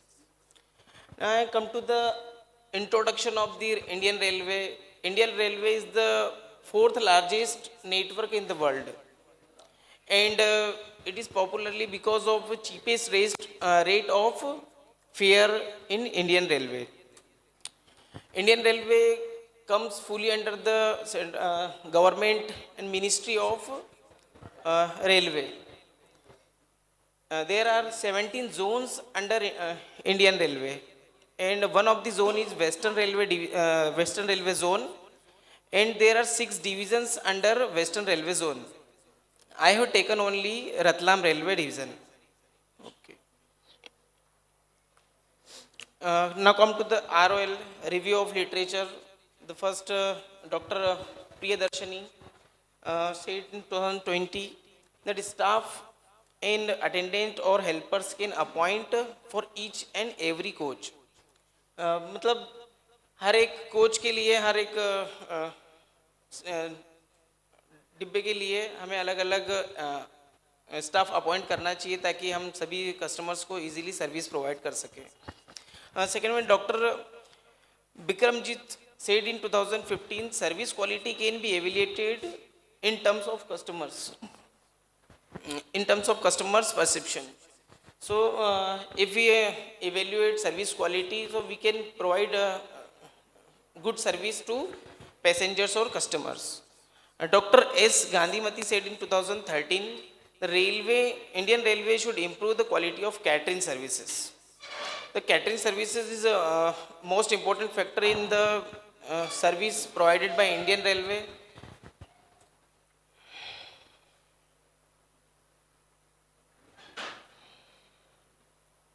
Next. The objectives by study was to study the quality of catering services provided by Western Railway Division. Second one was to study the behavior of railway staff towards passengers. Now, hypothesis. In hypothesis 1, I have put that there is no significant difference between the qualities of catering services provided by Western Railway divisions across gender. And the second hypothesis was there is no significant difference on the behavior of railway staff across genders. And come to the research methodology area of this study because Western Railway division is the vast network. So I have taken only Ratlam Railway Division. And the source of data was primary data, and the data was collected through the questionnaire. And I have selected a random sampling method to collect the samples. And the statistical tools, I have used 2 statistical tools, percentage analysis and ANOVA. Now analysis and discussion. In percentage tool table number 1, I have selected age group below 20 to 40, and between 40 to 60 and above 60. The frequency of the respondent were the age below 20 age, there was 11 respondent. Between the age of 20 and 40 there were 80 respondent, and between the age of 40 and 60 there were 82 respondent. And above 60 age, there are 34 respondents. And the percentage of the respondent were 5.3%, 38.6%, 39.6%, 16.4%. And I have one more percentage analysis towards gender. There were 2 gender, male and female. 114 were male and 93 were female out of 207 respondent. That is 55.1% were male and 44.9% were female. Now come to the ANOVA table. I had taken 207 samples and there were 0.702 were the significant value. That is more than 0.05 value that my hypothesis were accepted, and there were no significant difference between the catering services provided by Western Railway Division across gender. In table number 4, I have taken the service of staff behavior towards passengers. There were the significant value 0.128 that were also more than 0.05. That is my second hypothesis was also accepted, and there were no difference between the staff behavior towards gender. Finding of the study, there were 49.9% female and 51.1% were male, and majority of the respondent are male. In case of age, majority of the respondents selected for the study belongs to the age group of 40 and 60. The percentage of this come out to be 39.6%. And the opinion of the passenger about the existing catering services offered at the Indian Railway Division were working for working of railway staff is not equally distributed. And come to the conclusion, according to my study, most of the useful mode for transportation is railway, because railway से ही सबसे ज़्यादा passenger travel करते हैं. तो and I was Indian railway was continuously trying to satisfy their customers, but they need to improve their services of catering, especially catering services, so that they can attract the passengers. Thank you. Any question? It was a good presentation actually. The topic was okay. But nowadays railways is, going to get privatization is going on. Sure. So there is no, basically there is no mention on that. So Yes. I think for the further research perspective, you can also always go for the privatization and what will it lead to be. Sure, sir. And what was your sample size, sir? 207. 207. Okay, sir. Thank you. Oh, thank you, sir. So nice attempt at test. Yes. Thank you, sir. Thank you, sir. Now I would like to call our next presenter, Ms. Kritika Pahuja Parani from Chameli Devi Group of Institute, Indore. Good morning, all. Good morning, all judges and faculties here, and my colleagues.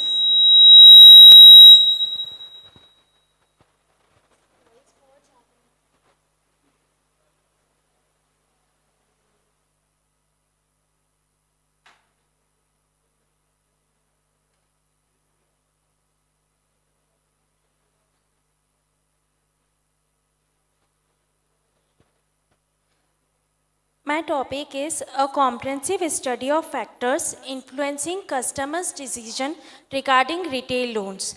Retail loans are basically the loans which are given to a common persons which are living in Indore city and in other cities also. And the retail loan is basically given to paying for lump sum amount in equal installments for the persons which is comfortable for them to pay amount. For an example, if I purchase an home, the paying of lump sum amount, I will provide an equal monthly installment which is convenient for me to pay. These amounts are paying in two forms. First is a little by little over a course of years and is paid off lump sum after a specified period of time.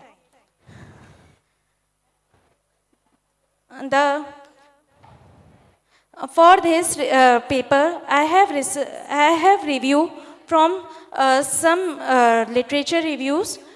These are maybe national and international. First is Kamil Kumar Tiwari and Dr. Rashmi Somnani in year 2021. The topic is study of personal loan and analysis of people perception on HDFC and SBI Bank. The main crux is to understand the impact of marketing awareness. No, there is. To understand the impact of marketing awareness of technological development. Second, I have taken Trilochan Bhatt in 2019. The topic is retail loan boom in Indian banks, effect and efficiency of retail loans. The main crux is analyzing the non-performing assets in the retail loans where increased it many because of increasing demand of customers day by day. The third review I have taken from Tilahun Amerio Tehliu in 2014, factors influencing customers' bank election decisions in Ethiopia, the case of Bahir Dar city. The main objective is to determinants or factors which are selection of banks in Ethiopia. How they select and how the plans are made in Ethiopia, they attract the customers.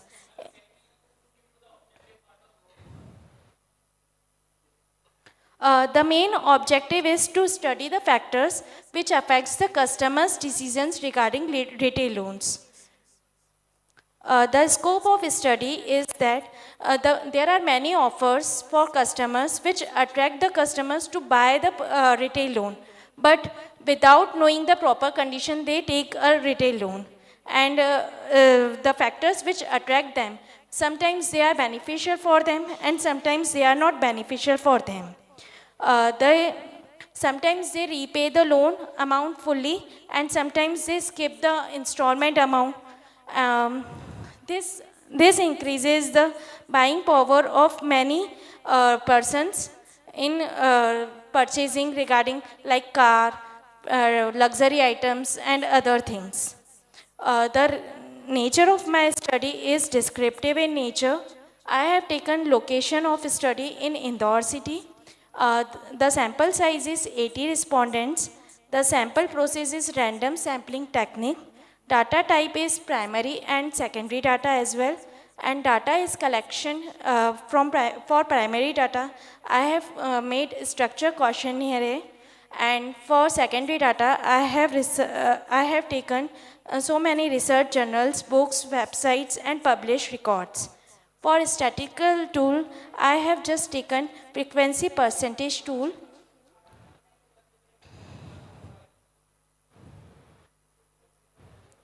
The data analysis and interpretation, the data and the demographic profile of respondents. There are so many males who have responded for my questionnaire, that is 64% males. And for the age group of 25 to 35 years, I have got more respondents from them, that is 44.80. And out of the total respondents, there are so many married respondents I had got. And for academic qualification, I have got so many respondents from graduated and postgraduated persons. And on the basis of occupation, I have got 22.20 per professional. Out of them, 90%, out of my total respondents, that are 80, and 90% respondents have taken loan. So for further study, I have taken 72 respondents for my study, because some are the questionnaire which are not up to the mark, so I can take for that. By public bank, so many persons prefer the public bank, because this bank is more reliable than private sector bank and cooperative banks.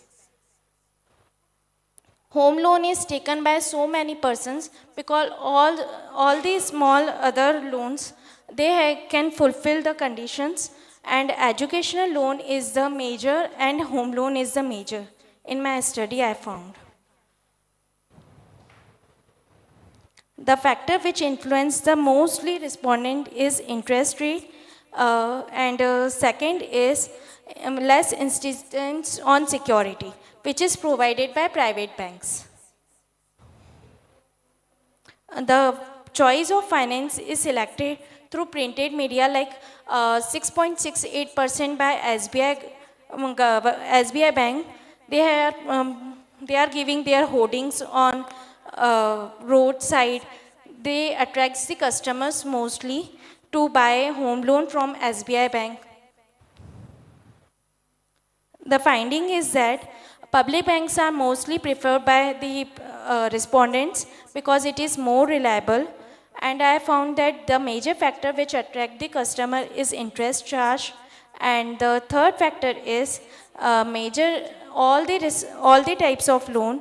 The loan is majorly taken by the respondent is home loan, and they prefer print media. There is some limitation in my study, which is the geographical location like Indore city, and I have selected a limited sample size, types of retail loans taken by respondents, and etc. Suggestions: banks should want to take steps for training to employees. By this, it increases the awareness between employees and customers. Because before taking a loan by customers, they are not exactly aware about the so many factors like interest rate, it is fixed or fluctuating. They are, and then the conditions of paying the loan, and if they not pay the amount on time, then there are so many loopholes which are taken by these steps by bank, and RBI changes their interest rate in 3 months. So all the customers are not aware about this,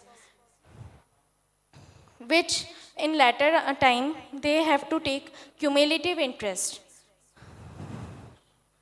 The conclusion is that the demand of retail loan has been increasing in India due to the requirement of the people like residential accommodation, luxury products, and for self-business, and for going to vacations also. So many persons are taking loan. After lockdown also I have seen that so many people are going for vacations and they take loan for this. Thank you so much, sir.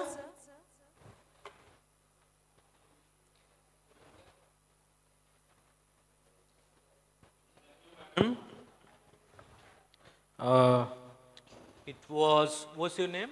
Sir Kratika Pahuja Barane. Pahuja, madam.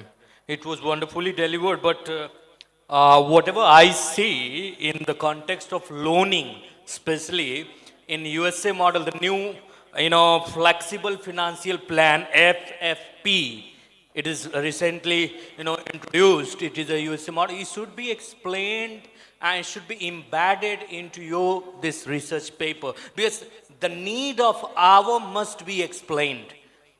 Yes, sir. The need of era must be fulfilled. It is not only the thing, just taking a topic and just creating the write-ups, or just going for the research paper writing or anything like that. The research paper must benefit the huge mass. It should be the great fulfillment to the youngsters, to the nation, to the society. That is called, effective research paper. Apologize saying all that. Thank you. Yeah, it was a nice effort. You can do something on sample size actually. The sample size is quite low. 80 is quite a low number. That is the only thing. You can Okay, sir. increase it in the next step. Yes, sir. I will surely do this in my other research paper. And thank you, sir, for this. I will surely do this for. Thank you, sir.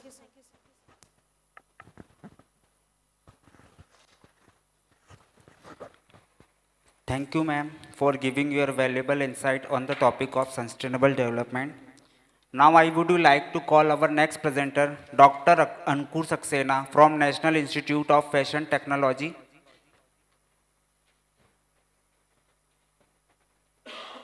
Yeah. Good morning, everyone. Am I audible? Yes, sir. My screen visible? Yes, sir.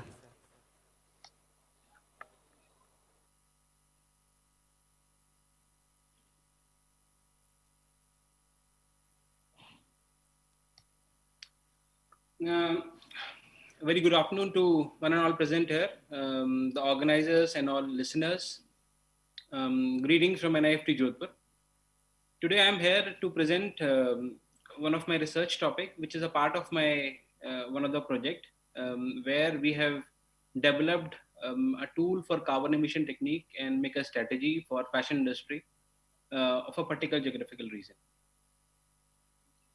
So next 10 minutes, these are the agenda of my presentation. I'll be going you through towards introduction, what are the objective of that particular piece of research, then how I have collected my data and how I analyze that, and then further, I have developed a framework which can be seen as a strategy to make the entire industry sustainable. Before starting the entire thing, let me just give you the background research why I have chosen these projects. See, the objective of this entire conference is on sustainability. Why we are doing this? Because yes, there are certain data which I'm going to present here, which will further justify the need of such projects. We all know about global warming. Global warming is something which we as a humankind are facing seriously in front of us. Since early 20th century, the Earth's average surface temperature has been significantly rising, and the concern here is the maximum temperature has been rising in last 20 years. That means the rate of change is increased very significantly.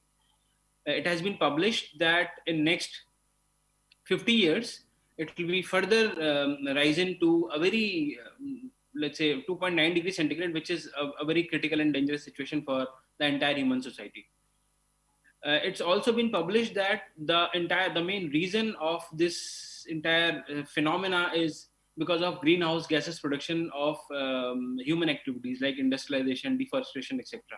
That means industry may be one of the core and sole reason for this entire phenomena.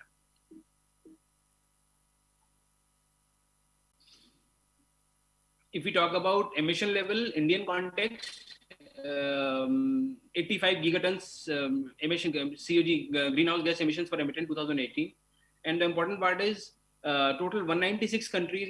There are only 5% countries who are responsible for more than 85% of the total emission. That means there are few countries who are being responsible, and rest 95% are only seeing the horrible part of these things. Out of these 100% emissions, 80% emissions is responsible because of industrialization, energy, and agriculture. These are the major factors. As far as in Indian context, India is the fourth largest emitter for carbon dioxide after China, United States, and then European Union and further. India is producing approximately 7% of entire global greenhouse gases emission. In Indian context, again, industrialization and agriculture and power generation is responsible for more than 90% of this entire emission level. As far as textile industry is concerned, textile and garment industry is concerned, this is one of the second most polluted industry if we talk about in global context. In India, this particular sector is responsible for approximately 11%, where the apparel sector is approximately 3 to 4% responsible for this entire growth. Why green manufacturing? Because green manufacturing is a very well researched, well published technique which can deal with industrialization global emissions. If we talk about garment manufacturing is one of the important aspect of Indian economy. It contributes approximately 5% of Indian GDP. So this is one of the major industry in India. So green manufacturing in garment manufacturing is again a very important aspect where we should work upon. So considering all these things, considering all these factors, what I have decided that I have proposed a framework for green manufacturing for an apparel industry for a particular region. So today I am going to give you that framework, how this framework will help the industry. So these are the framework mechanism. If we talk about framework, the basic definition of a framework is a process of continuous improvement. If somebody can use that particular framework, they can evaluate themselves and further can improve themselves as far as green manufacturing is concerned. This is basically a combination of all small strategy decisions. What are decisions a factory or organization needs to take to convert that particular process towards green? There are two modeling techniques have been used for this framework. There are two well published and well justified technique, which is called Fuzzy Delphi method and interpret structural modeling, which are a mathematical modeling techniques. So as you might not aware about the entire supply chain of garment manufacturing. So this is the entire supply chain of garment manufacturing, from design to pattern to cutting to tailoring, ironing, packaging, and storage. Here, the the boxes in black is mentioning the supply chain. The boxes in dark blue is basically the input, and the boxes in the purple color will basically the wastage which are coming from that entire process. And further, energy, air emission, and urban waste, these are the three major components because of which we are talking about sustainability today. This is my framework development strategy. Starting from, there are 4-step technology starting from all possible factors, selection of final factors, relationship matrix, and resultant conclusion. So these 4 steps are required or have been used, these 4 factors. These tools are being used, and then the process. I'm going a bit fast because this is a limited time presentation. Further, I have used expert panel of 5 people who are who were with me during that entire process. Whenever I need to do certain kind of a suggestion or maybe an interview process, these 5 expert panel will be uniform throughout the research. These expert panel are basically either garment technologists, garment consultants, green practitioners, etc., which are leading practitioners. So these are 2 techniques which have been used: fuzzy Delphi method, interpreted circle modeling. Fuzzy Delphi method is basically a funneling technique where when we have a multiple parameters, we need to funnel down to a limited number of parameters. So fuzzy Delphi method were used in that. And further, when we have finite funnel down parameters, a mathematical technique which will develop a system dynamics model between the available parameters. So the step 1, where I have identified approximately 20 parameters which are mainly responsible for sustainability as far as garment manufacturing is concerned. These 20 parameters will depend upon a secondary literature review, and further with the discussion of the expert which I've selected for the entire research. So first is funneling of factor through FDM. FDM is fuzzy Delphi method, where we are these experts are being used to give their ranks optimistically and pessimistically to all these parameters which can be marked by L and U. Then through a mathematical process, we need to find out the value of G and D. G and D is basically geometrical mean and their differences. This is the geometry which has been used here, how to find out a G and D. And after all this mathematical modeling, which I'll be submitting in my paper, this is the total 10 factors which have been utilized, which has been suggested that, okay, these 10 factors are mainly responsible. If I summarize that particular thing, there are 20 factors, but of these 20 factors, all 5 experts were not in cognizance. All 5 experts were not in the consent that all these 20 were equally important. So what they'll do, they have been given their marks to each one of these parameters. Out of these things, 10 top parameters were there, on the basis of which a framework will be developed. Second thing is contextual relationship table. These 10 parameters, how these 10 parameters are depends on one another. So these contextual tables has been developed. Now, there are 10 parameters, so 10C2, that means 90 such relationships were established in 9 tables. So this is one of the table where we have established the relationship of each of the parameter on another. So when there is a relationship, it has been mentioned by Y. When there is a no relationship, it has been mentioned by N. So this is first table. Similarly, 9 contextual relationship tables were formed. Once the contextual relationship table has been formed, we need to, the second step is SSIM, which is structured self-interaction matrix. This matrix has been where we need to use 4 parameters, which is called VAXO. V means the parameter where one parameter influences the other parameter. A means the other parameter has been influenced one parameter. X means both influence each other, and 0 means no interaction between both of these. So that means these tables are being utilized like this. That means if I'm talking about parameter 1, type of energy use in parameter 10, there is X. X means there is both I and J influence each. That means parameter 1 and parameter 10, they have influenced each other. Similarly, we have completed that SSIM matrix. Now further, to make the model more reliable, more mathematical justified, we need to use binary numbers. to make it more system friendly. These binary numbers has been used, which is called reachability matrix, where we have used binary numbers 1 or 0, where VAXO can be converted to 10100101, which can be further justified in the paper. And with the help of reachability matrix, we have reachability matrix where we have used only binary numbers, and this matrix is full. Now from this matrix, we are ready to make the system dynamics, a system dynamics model. After that, we have level partitioning, where we need to find out, we need to extract the reachability set and the antecedent set. Reachability set is nothing but parameter itself and all other parameters on which the particular parameters depends upon. Antecedent set is nothing but the parameter itself and all other parameters on which that particular parameters will depend. So with the help of that particular study, we have made our reachability set, antecedent set, and label partitioning. So once we'll do the label partitioning, these further tables for label partitioning, 7 tables. Now once completion of all these work, out of these 10 selected parameters, we have decided that which is the most driven parameter and which is the most driver parameter. Now how this particular model works? Now we have identified that 10 parameters, but it might not always be possible that these 10 parameters are independently working. It might be possible that if we'll work on a single parameter, rest 3 parameters will automatically be improved.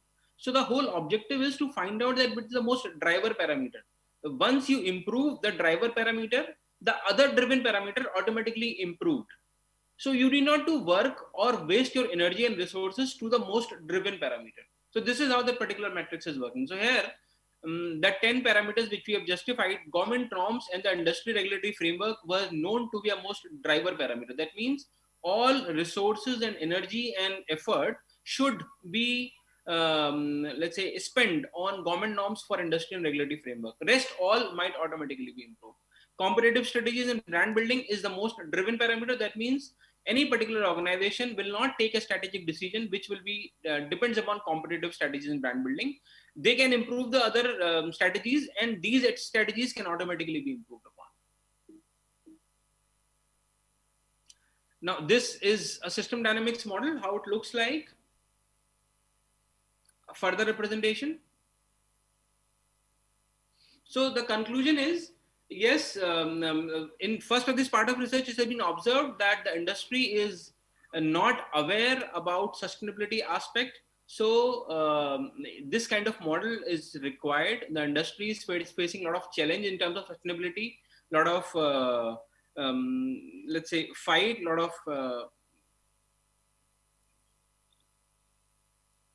the other manufacturing industries who are doing that thing. So they are feeling a lot of pressure.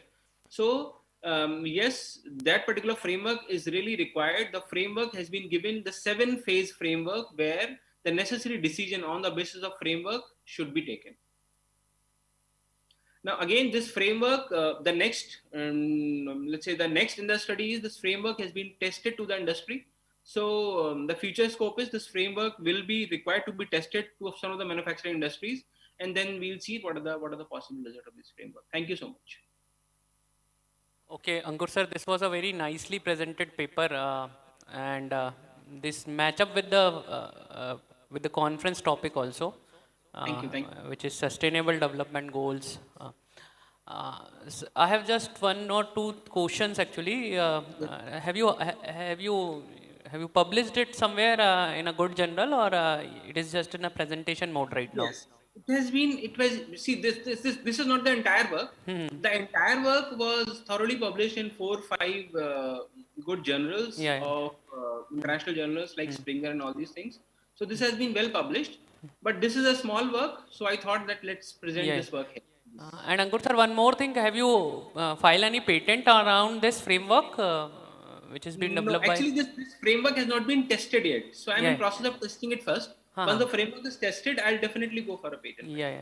So I think these are the 2 things which can be done. This is a great work which can be patented because you are said that it will be implemented in the industry part. So once it will get patented on your name, so then you can, there are some other ways of getting a Sure. collaboration in industry also. That is my only suggestion. Thank you so much. And my best wishes to the conference organizers. It's a wonderful topic. So thank you so much. All the best. Thank you, sir. Thank you. Thank you, sir. Now I would like to Dr. Vidyanathan sir from ISBR Bangalore. Good afternoon, to everyone. Am I audible? Yes, sir. Okay. Thank you very much for the Modern Institute for giving me this opportunity. Actually, even then it was not there in my name in the list which has been shared before. So I've been just joined the FEM course very recently in November last year. Actually, I am from the finance background. Even then, I am going to take on the HR management, where I am going to do my research more on onto that. So I will just give a little brief from the what earlier little presentation which I've been prepared on.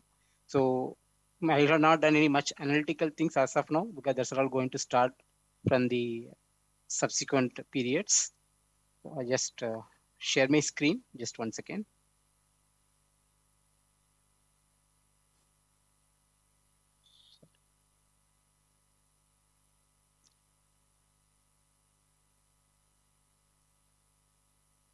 Is my screen is visible, sir?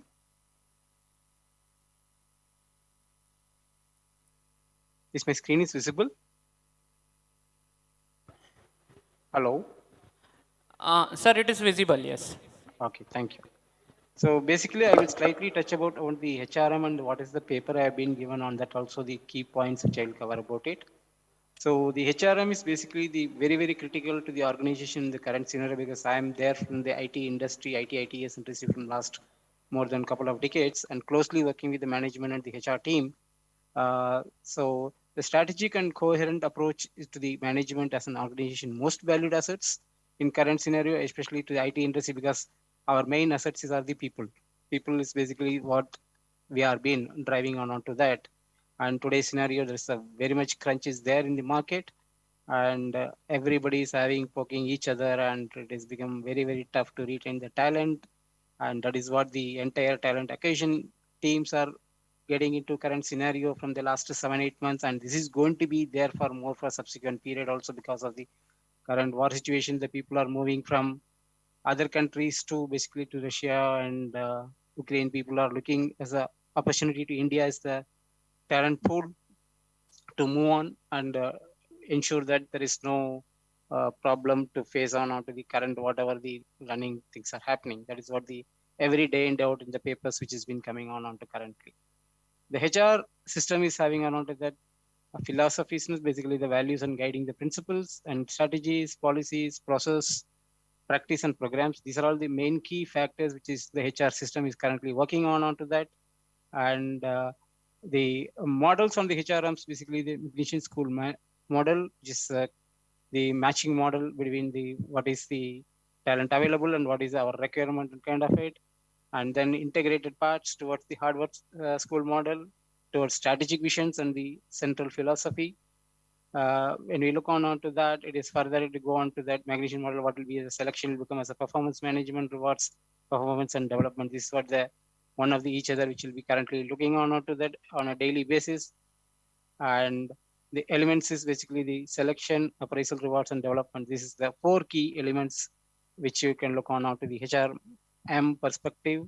The hardware model is basically on to the stakeholders, and then which is a situational policy, process outcomes, long-term retention. These are all the main key things which will be looking on to that. Every individual we are be very very keen on to keep the right talent on the right place, which is the thing which we looking on to that. The line managers, where the uh, very very key factor between the management and to the subordinates. They are the main we can call it as the mediators between these two functions.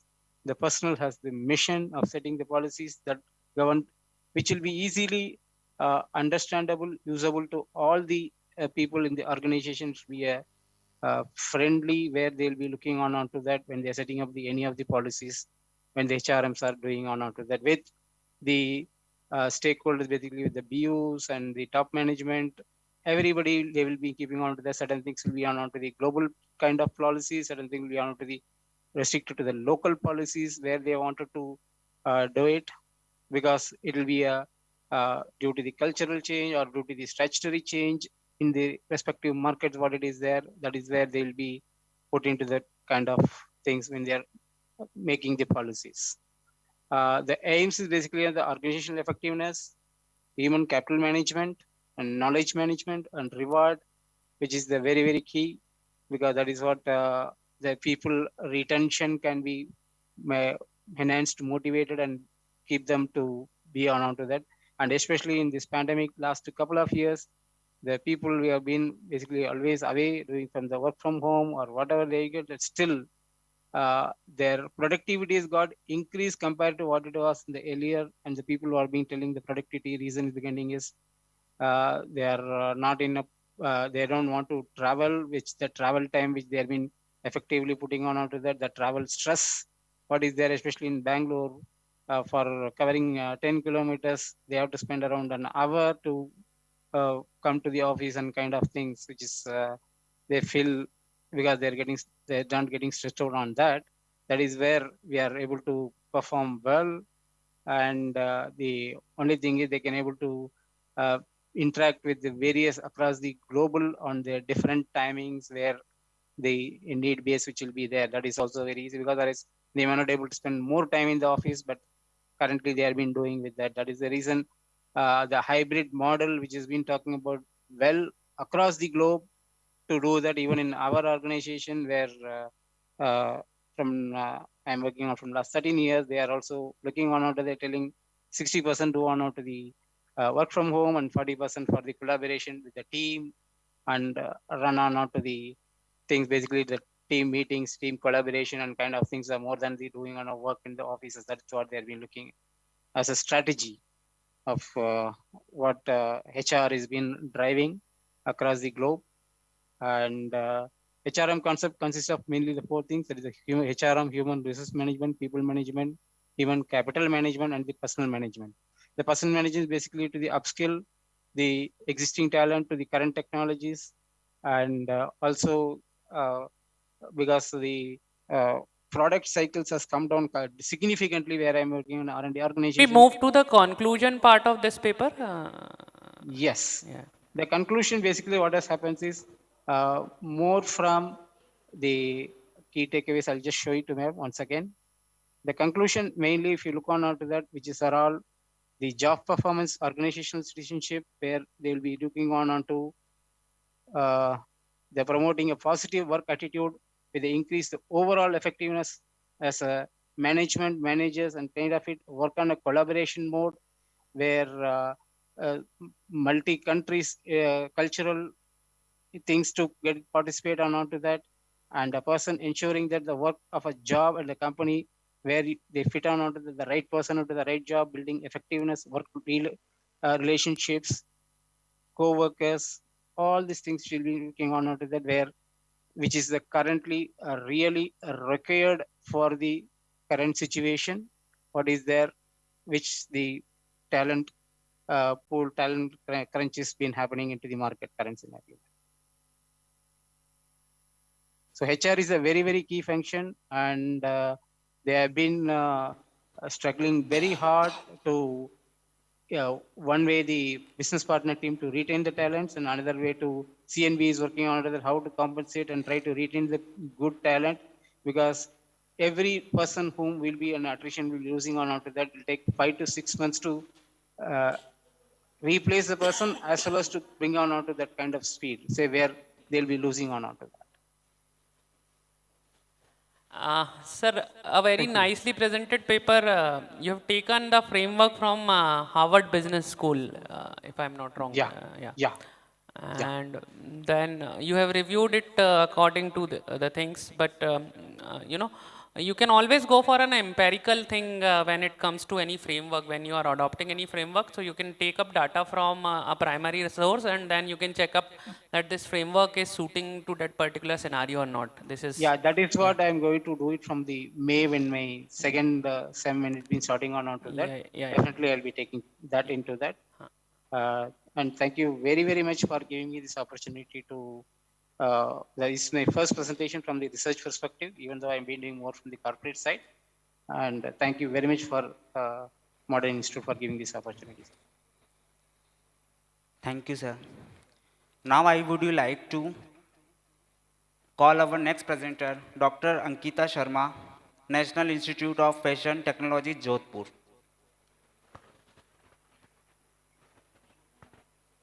Hello everyone. Yes, ma'am. Am I audible?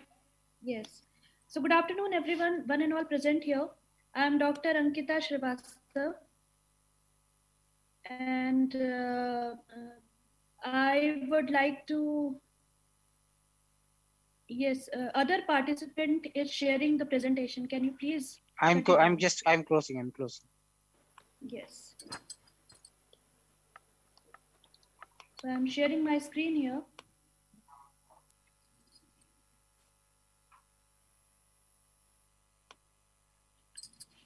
So I'm Dr. Ankita Shrivastava.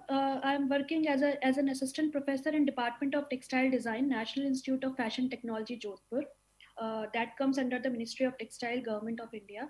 And I'm going to present this paper along with my co-author, that is Dr. Ankur Saxena from Department of Fashion Technology. My paper title is on pattu weaving, that is a sustainable technique of fabric manufacturing. So we are here gathered to discuss about the sustainable development goals. And one of the ways is to introduce the sustainable manufacturing techniques also. So being from the textile background, my aim is to develop the sustainability through the sustainable manufacturing techniques in the textile industry. So as my co-author has already presented a paper on the topic green manufacturing, and he has already talked about the definitions and the facts and figures related to the sustainability. So I'm not going into detail of that. I would just like to say that sustainability is the need of the hour, and the world is now looking for the environmental friendly practices, such as the raw materials or maybe the techniques or processes or maybe the disposal systems also. So in textiles, if we talk about the fabric manufacturing techniques, handloom weaving is considered as the sustainable way of fabric manufacturing. And there are many ancient age-old techniques are there in the craft clusters, which are still existing, and they are reinventing themselves to create the sustainable fabrics. One of the craft is called as the pattu weaving, and this is known as the traditional weaving technique of Western Rajasthan. This particular pattu weaving techniques we have covered during the craft research and documentation of textile design department that was given to us by the Ministry of Textile. So all the work that is done here is based on the secondary data or maybe the primary data, and the pictures are self-clicked and the other things are also self-illustrated only. So talking about the pattu weaving, what is that? The word pattu, that is derived from the word patti, that refers to the thin stripes, which is one of the main design element used in the pattu woven fabric. The figures you can see here. So in Rajasthan, major clusters of pattu weaving are Badmer, Jaisalmer, Jodhpur and Bikaner. And these pattu fabrics are made by using an extra weft weaving technique. This extra weft technique is given the ornamentation effect on the fabric. You can see here these fabrics are not embroidered. These are the fabric which is made on the loom itself by using the extra weft yarns. So these kind of fabrics are used for making the women's skirts or shawls or blankets or maybe kurtis, etc. Origin of this craft is from generations. So the weavers are doing this kind of pattu weaving manufacturing since ages. And it is said that pattu with designs were specifically woven in Pakistan, and pattu in India used to be the plain ones. But the weavers of Barmer learned the intricate designs from the Pakistani weavers, and then they are continuing this craft in India as well. Mainly, Meghwal community weavers are involved in making the pattu fabrics, and there is a significance of cultural significance of gifting the pattu shawls to the groom's family during marital days. These kind of pattus are very common in the area, which is with the commercialization of this craft. This is Excuse very me, ma'am. common. Ma'am, can you please skip to the your conclusion part? Okay. So, coming to the raw material, we can use the cotton and wool both. These are the tools which can be used like the charkha or maybe the pit looms for making the fabrics. In terms of the manufacturing process, cotton wool spinning is done on the charkha, then yarn dyeing is done by using the natural dyes only to make it sustainable. Binding, sizing, and looming is done, and after that, the weaving is done for extra weft technique. These are the different motif that is used in this fabric, which may be the geometric in nature, or maybe may be inspired by the objects that is there in the surroundings. That can be fish or hut or maybe wasp or bird or camel, something like that. So these are the motifs that was self-illustrated to depict the different types of motifs and colors that is used in the craft. And these are the different types of pattu, like the plain pattu, birdie, bukla, etc., which is used by the weavers community, and also which are very common among the uh, customers also nowadays. These are the products, traditional product, which are the daris or blankets and shawls. But nowadays, the contemporary products are also being made, like the skirts, kurtas, dupatta, jackets, even the tote bags and pouches also. Urmul is one of the organization which is working towards the betterment of the weavers and the craftsmen in this area, and they are providing the raw material to the artisans, and then artisans make the product, and then Urmul send it to the consumers. So, talking about the current scenario, the pattu craft hasn't undergone many technological changes, so it is still very sustainable practice in terms of the fabric manufacturing, but this is struggling to survive competing with the power looms. So the younger generation is shifting to alternative occupations because they are not getting much out of this craft. And then impact of COVID-19 is also very high on these things because there is no exhibitions and no export houses and brands are actually connecting with them right now. So the conclusion is that the adoption of sustainable ways of fabric manufacturing practices becomes a necessity to conserve the natural resources on earth for current and future generation. And using this kind of age-old eco-friendly techniques and natural materials could become a solution to the sustainability issues. And using handloom-based products such as pattu weaving may contribute efficiently in tackling the situation. So these are the references. Mainly the references are from craft research documentation, which was done as a activity. And then this is my team, me and some students who went there in the craft sector to cover the things related to this craft. Okay, Dr. Ankita, it was a good paper and it is done on the elaborative case studies which you have done. So it was nicely presented. Thank you for your contribution. Thank you so much. Thank you, ma'am.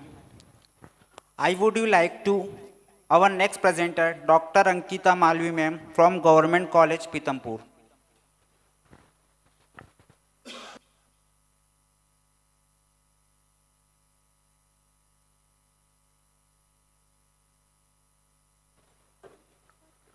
Good afternoon, Chairperson and faculty. Today my topic is food security in India. India is a proud nation having attained food security for 1.3 billion population despite several odds and challenges. According to Food and Agriculture Organization of United Nations, food security is a situation when all people at all time have sufficient food to meet their dietary and nutrition need to lead a healthy and productive life. In this sense, food security necessary includes nutrition security. Soon after independence, especially in post-Green Revolutions era, India strived for food for all by developing technology interventions, supporting policies and strategies, and a vast network of public distribution system. These initiatives enabled the country to increase the production of food grains by 5-fold, horticulture crops by 6-fold, fish by 12-fold, milk by Ma'am, 8-fold, and ma'am, eggs. I request you to just go to the challenge and opportunity parts and just say some of the challenges which are being faced by India, as well as what are the different opportunities. Okay. While implementing a targeted public distribution system, government realized the light of poorest of poor, who are not able to afford food even on sustainable prices, hence to ensure their food security. A special scheme Antyodaya Anna Yojana was launched in the year 2000, targeting families having monthly income of less than rupees 250 only. Such 2000 families were identified and issue a special Antyodaya card, which entitled the family to get 35 kilos of food grains per month, weight at the rate 2 rupees per kilo, and the rice at the rate 3 rupees per kilo from the fair price shop. The scheme is a great success, ensuring food security for the poorest of the poor. India food and nutrition security is being challenged by many social, economic and environmental factors such as increase in the population, increased urbanizations, and increased demand of food due to rising income. In addition, dietary preferences such as high demand for livestock product and consumption of more processed foods are also creating procedure of the food supply system. Conclusion. Biotechnological advance in agriculture, many improve soil production and many provide a safety net to food production through employment of environmental friendly tools for insect and pest management. Mechanism of agriculture and food production system, many enhance the overall productivity to save labor and cut down the production cost. Currently, India is lagging behind its food processing sector and constantly high losses are being registered across supply chain. Therefore, to sustain food security, a sustainable increase in food processing sector is suggested by increasing investment, infrastructure and facilities. Thank you. Yeah, ma'am. There is one suggestion. इसमें मैं बताना चाहती थी sir, वो उसमें थोड़ा कम है कि जो हमारे यहाँ अभी सबसे बड़ी प्रॉब्लम जो चल रही है वो फूड सिक्योरिटी की है. बहुत सारा फूड तो सर है ना अपना हमारे जो देश का है वो वेस्ट हो जाता है.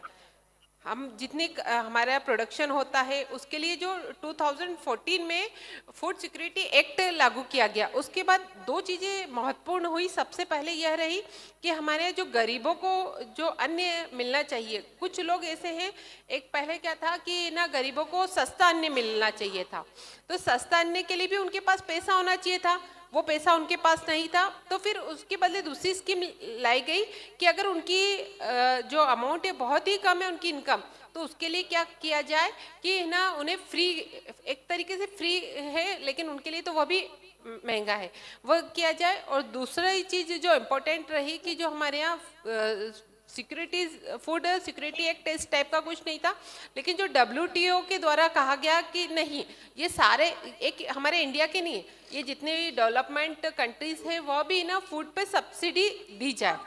तो अगर हमारे देश में कहा जाता तो वो नहीं करते. शायद ये जो WTO के द्वारा कहा गया तो थोड़ी सी हमारे देश में जो फूड के अगेंस्ट सब्सिडी प्रदान की गई वो है. और कुछ चीज़ें ऐसी थी जो मैं हमारा एक ही सजेशन है कि जैसे अगर आप ये बता रहे हैं कि ये जितनी भी योजनाएं आप लागू हुई हैं तो इनका सक्सेस रेट पर एक स्टडी की जा सकती है.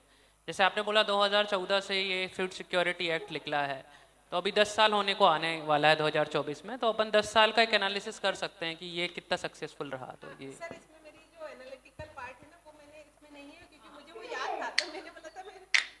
उसको पूरा कंक्लूजन बता सकूंगी. Okay, thank you sir. Thank you so much, ma'am. Now I would you like to call our next presenter, Dr. Mandita Mathur, ma'am, from Almighty University.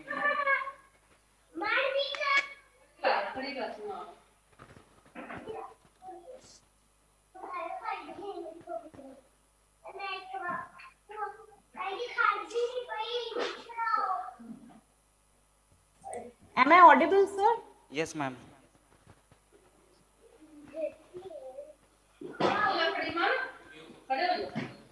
Ma'am mute कर लीजिए.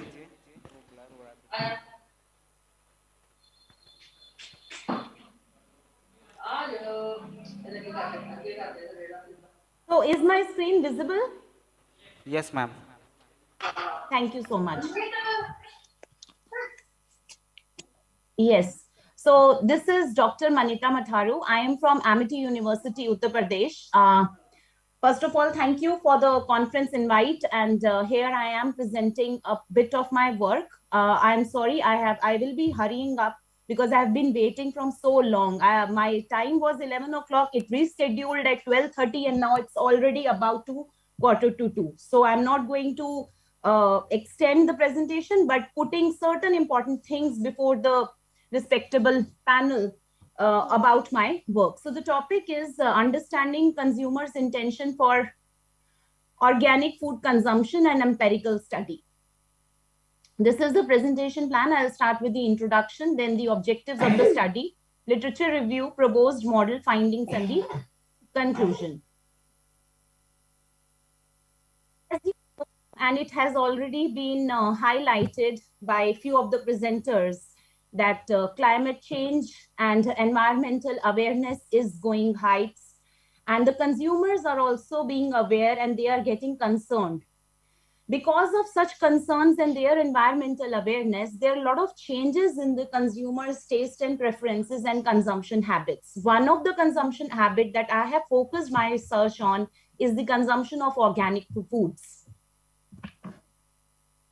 First of all, a bit about the meaning of organic food.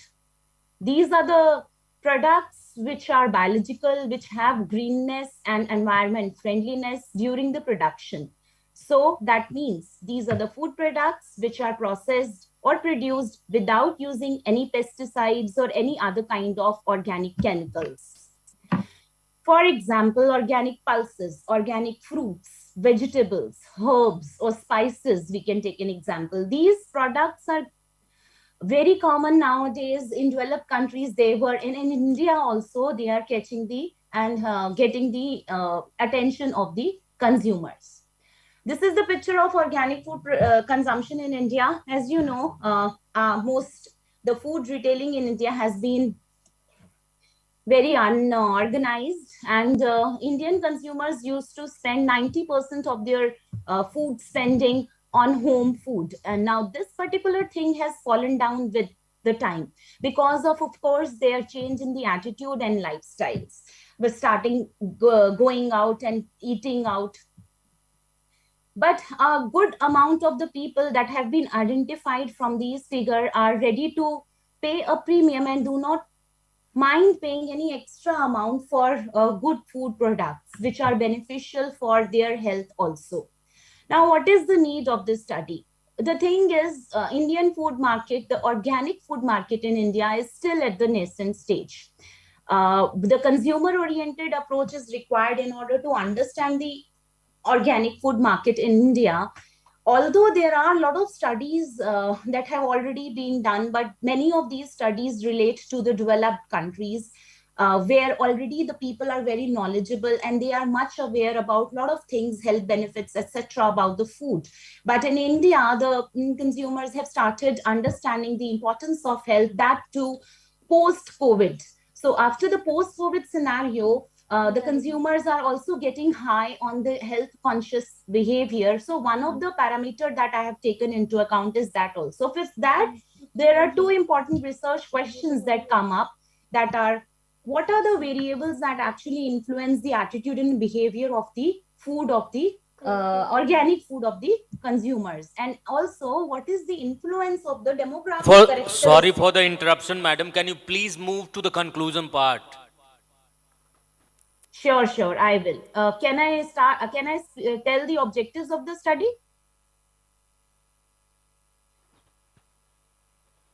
Hello. The objective is to identify the determinants of the consumer's intention for organic food and also to examine the impact of demographic characteristics on the consumer's intention.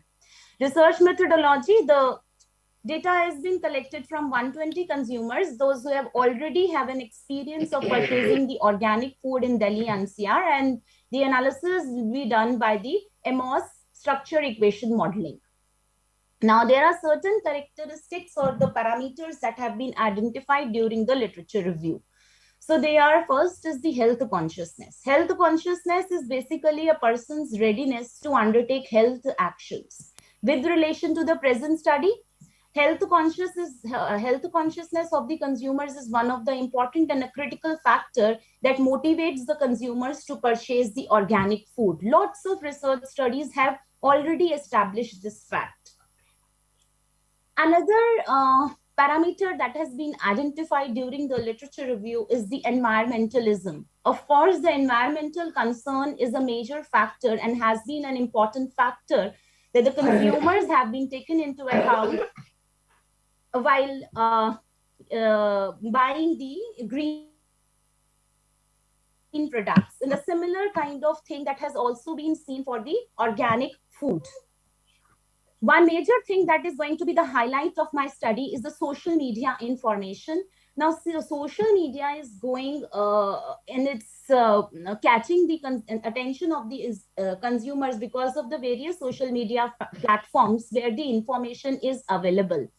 YouTube, Twitter, Instagram, etc. So these are the important things, information which is provided by the consumers, and they grasp the information through various social media platforms. So this is also one of the important parameter that we will be taken into account. Another very interesting parameter that has been identified is the consumer's involvement.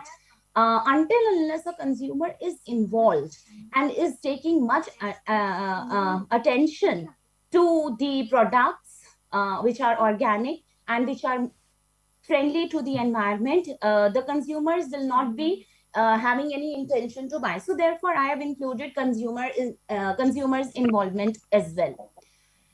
Of course, the consumer's attitude has already been highlighted by the season theory, the classic theory of reasoned action and theory of planned behavior. Consumer attitudes is another factor which we'll be taking into account. So with that, the conceptual model that we have highlighted is the health consciousness, environmentalism, consumer involvement, social media information, and consumers' attitude. So this is a conceptual model that has been proposed with the background of the information that I have shared with you. We have collected the data, the analysis and the submission is still pending because my co-author was not well, and soon I'll be updating about it. And I just would like to conclude over here that this study is being concluded with the conceptual model that we have developed based on the factors that I have discussed.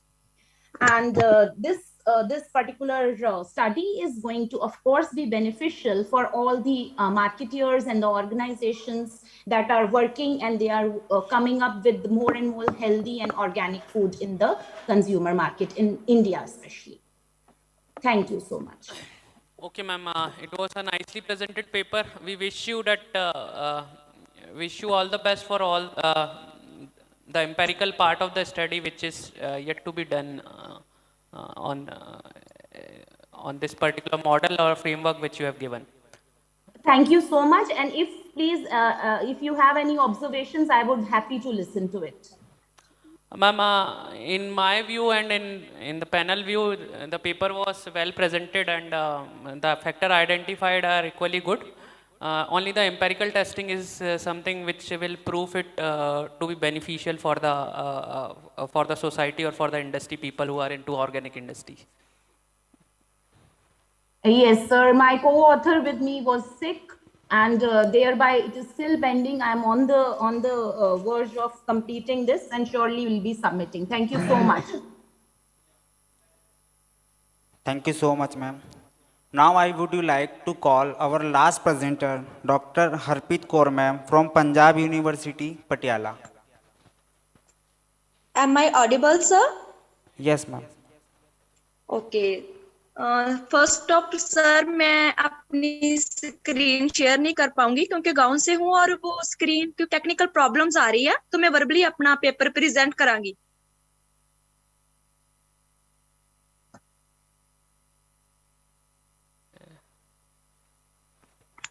Are you okay with it, sir? Yes, ma'am. Okay, thank you, sir. Good afternoon to respectable teachers and everyone who is sitting there. First of all, I would like to introduce myself with you. Myself, Harpreet Kaur, I'm doing PhD in Punjabi University, Patiala. And now I present my paper on implementations of sustainable development goals in Jammu and Kashmir and way forward. First of all, briefly, I would like to some light on background of the sustainable development. What is sustainable development? Development which meets the needs of the present without compromising the ability of future generation to meet their own needs. Sustainable development was accepted by all the members of United Nations in 2012 at the Rio de Janeiro Council. Basically, Sustainable Development Goals was bullet on the principle entitled The Future We Want. This research paper shows the development is considered as a panacea for most of the socio-economic problems existing before humanity. And this has been suggested and practiced by nations since a century. Implementations of Sustainable Development Goals is an important element of India's development agenda. National success is dependent on shared purpose with equal progress made by all regions. Government of Jammu and Kashmir to localize the Sustainable Development Goals in line with the National Development Agenda and to prioritize and ensure sustainable development in the region.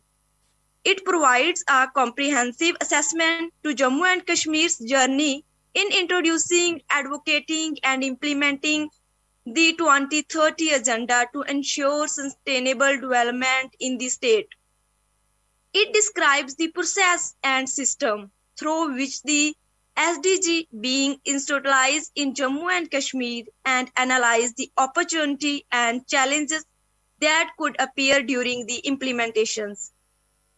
Countries across the globe are using the Sustainable Development Goals as an opportunity to further enhance their capacities in terms of sustainable social, political, and economic development for all segments of society. This paper identifies strategies, mechanisms, partnerships to support the implementations of Sustainable Development Goals more effectively in the context of Jammu and Kashmir. So this result would emphasize schemes that address cross-cutting issues such as environment, gender equality, social protections in Jammu and Kashmir. Objectives of the report. This report is designed to present an overview of the implementations of Sustainable Development Goals in Jammu and Kashmir to assist Jammu and Kashmir Legislative Assembly members, government departments, civil societies, academia, youth, segments of the society and other relevant stakeholders too. First of all, identify strategy, mechanism and partnership to support the implementation of Sustainable Development Goals more effectively. Understanding the process and systems through which Sustainable Development Goals are being institutionalized in Jammu and Kashmir. And understanding the opportunities and challenges present in implementations of the Sustainable Development Goals in Jammu and Kashmir. And opportunities and challenges.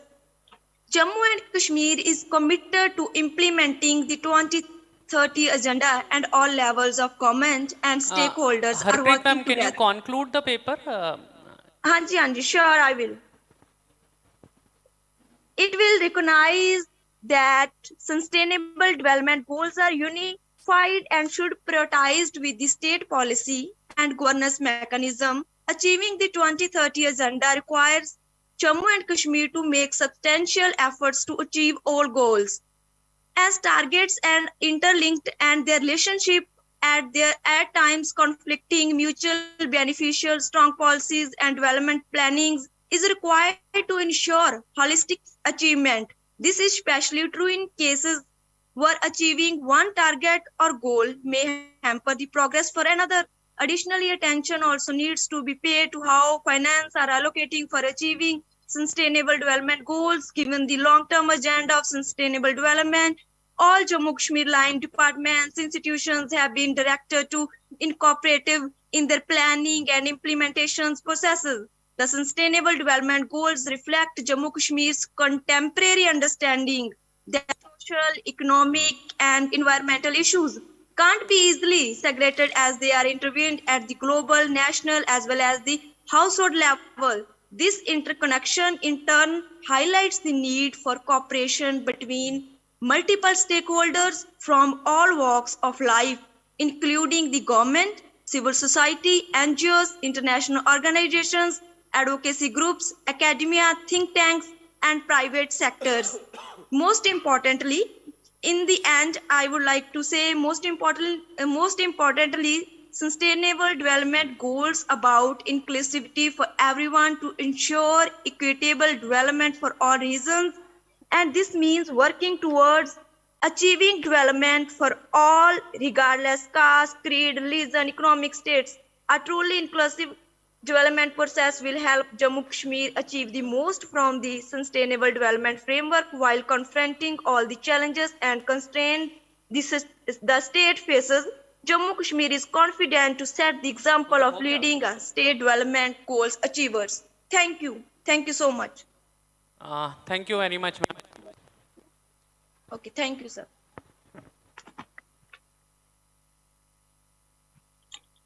Now it's time for the result for technical session, and the best research paper goes to Dr. Ankur Saxena from National Institute of Fashion and Technology, Jodhpur College.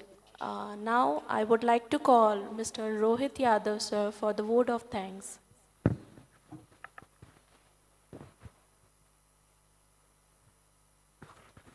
Thank you so much, ma'am. Thank you, sir. I would like to thank our respected guests, chair session, co-chair session, and keynote speaker, participant, attendees, and faculties for giving your precious time to us. Thank you, sir. Thank you.